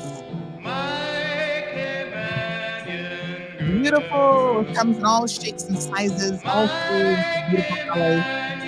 Saucy and some not so saucy. Yes, Urban.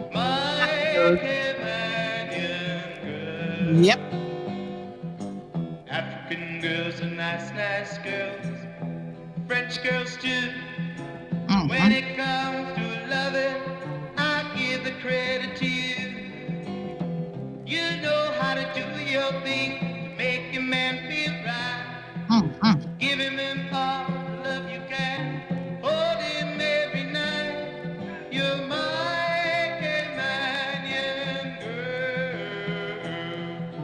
My Caymanian girl.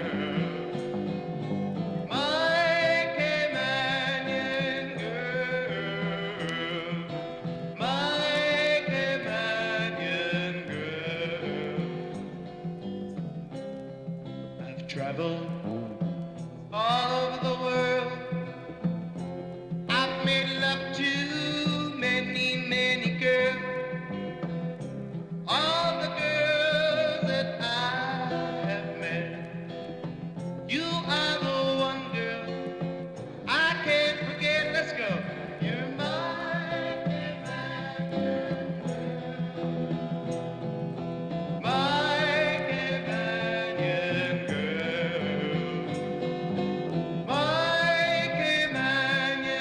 girl. It's such a beautiful song. And you're right, Miss Brenda. I wish I could find the Pappy Conley version, but I don't see that one online anywhere. But here's another one. Let's see who's singing this one. I'm not sure who sings this one. I did find this one. So let's see what this one is. Hold on. Oh, this is like a new version. Look at that beautiful flag. Okay, this is... yeah, that's the rap version. We're not into that. Okay, you don't mess with that song with no rap. Keep it the same version. But yeah, I couldn't find the one by Pappy Conley. So I'm going to reach out to our good friends over at Radio Cayman and ask them for it, because I know he's the one that sings it the best, that we love. So as a matter of fact, let me message Radio Cayman right now, and I will have that on. I'm going to add that to my collection. Yes.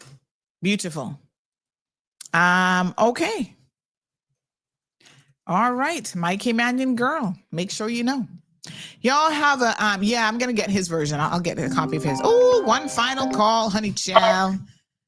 You came in under the radar. Sandra. Yes, ma'am. You're not gonna find it looking for Pappy Connolly. You're gonna find it looking for the Caymanaires. Oh, the Caymanaires. Yes. Okay. I'm gonna start charging you for my knowledge and my history. You know? Let me see. Yeah. Yes. Yeah. That was the band. That was the band that Pappy sang with. So it would be under the Cayman Airs. Mm-hmm. So check and see if you find it there. Okay. All right. Thank you so much, my darling. Sandra, by the way, a quick question, because I know you're a computer based. Sandra, I just wrote a letter in Word. Now, this is a new computer to me, fairly new. It's one of these all in one. And so I wrote the letter and I sent the letter to print, but it will not print. So I checked the printer. The print it's an online, when those online what do you call it, Wi-Fi printers, and it's the Wi-Fi is fine. The Wi-Fi and the computer is fine. I checked, it's giving me the on the printer. It gives me the option to copy, scan, and fax and so on. Yeah. But it just won't print. I don't know why. And who set up that computer and the printer for you?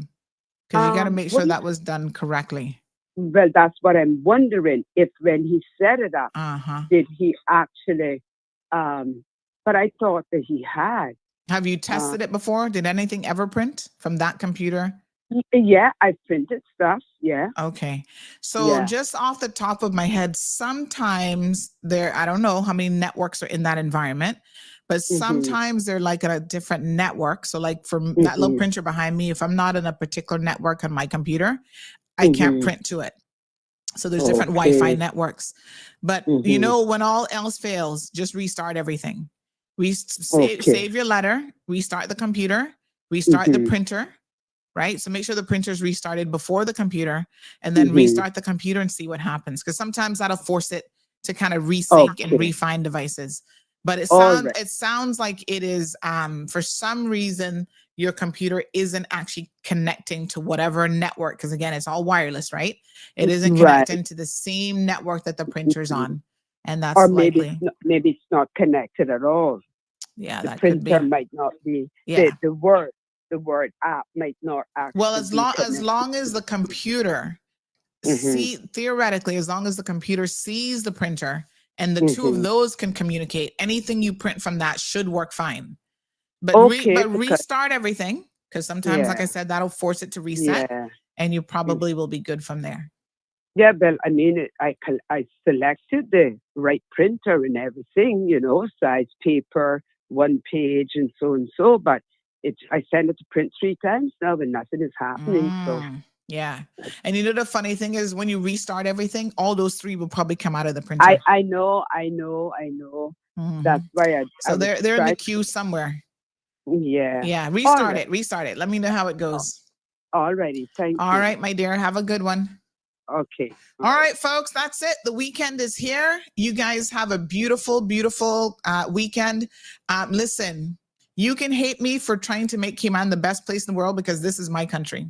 Yes, I actually have options, I can go elsewhere, but I don't want to go anywhere else. I would like to be able to stay here, raise my children. I'm only got one. My daughter and Zeus. Raise my family here, have a family here, build my future here, build my business here, because this is the best place in the world. Every time I travel, I went to Europe recently. Next, I'm going to Ecuador. I'm going to Turkey. These countries are interesting. Parts of their country I like.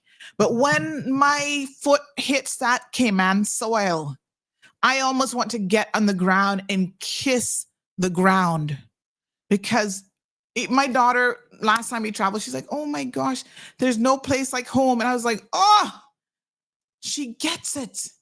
There is no place like home. And this right, Yeso, our home, so tiny, such a small little place on the map. It wasn't that long ago we did not even show up on maps. But you know what? Amazing people, happy people, right? Yes, we've done all these wonderful things, top financial center, blah, blah, blah. But no, it's about community. It's about good people and how we help each other, how we come together. And you know how I know that this is the best place in the world? Because 130 something different nationalities also think so. And that's why they come here. And so many don't want to leave. We're saying we will accommodate some of you. We can't take you all to our detriment. We will accommodate some of you, but you got to come here with the right attitude. Attitude is everything. Okay? Even the big countries, England, US, trying to get rid of people. What about poor little Cayman? Come on now. You got to come straight. So y'all have a safe and beautiful weekend. And for those of you newcomers, England afford y'all that. Don't forget, home is where the heart is. Oh, Lord. England does very little for us, but if you say so. Bareback, Hurricane Melissa, and those of you who've never been on the show before, welcome. Welcome to the Cold Hard Truth. And we hope to see you here next week and the week after that and the week after that. Keep tuning in and listening. You'll see that one thing about this program is their consistency in messaging, right? We are fair to people. We help people in this community. We do not discriminate, but we tell the cold, hard truth. That's the name of the show. So if you're looking for someone who's going to pretend and tell you something that can make you feel good, this isn't the show for you. That's all I'm saying. You go over to another place for that kind of show. This show, we just give it to you raw.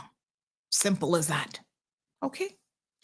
All right, folks, have a beautiful, beautiful weekend. Go enjoy some swanky, some turtle meat. Check out our good friends over at Chicken. Anthony, you were late. Go and hit that rewind button, honey child. And go grab yourselves a phone special from Digicel. I'm going to go by the store a little bit later on and check things out myself. And yeah, you guys have a wonderful and safe weekend, and we'll be back here. Here, Bareback, but he like it raw. Yes, sir. Well, that's how you're getting it on this show. I don't know how else you're getting it, but how you get it here. So anywho, enjoy the rest of your weekend, folks. And please be safe out there in the roadway. No drinking and driving. No stupidness in driving. Can we beg you to do that? All right. Until then, be good. Thank you for tuning in to another episode of The Cold Hard Truth on Bobo 89.1 FM. Cayman's #1 talk show is live weekdays from 7:30 a.m. Never miss an episode again. Watch anytime on CMR's Facebook and YouTube channels for the latest show episodes. Don't forget to follow us online on our social media channels. And visit CaymanMarlRoad.com for all the latest news and community happenings.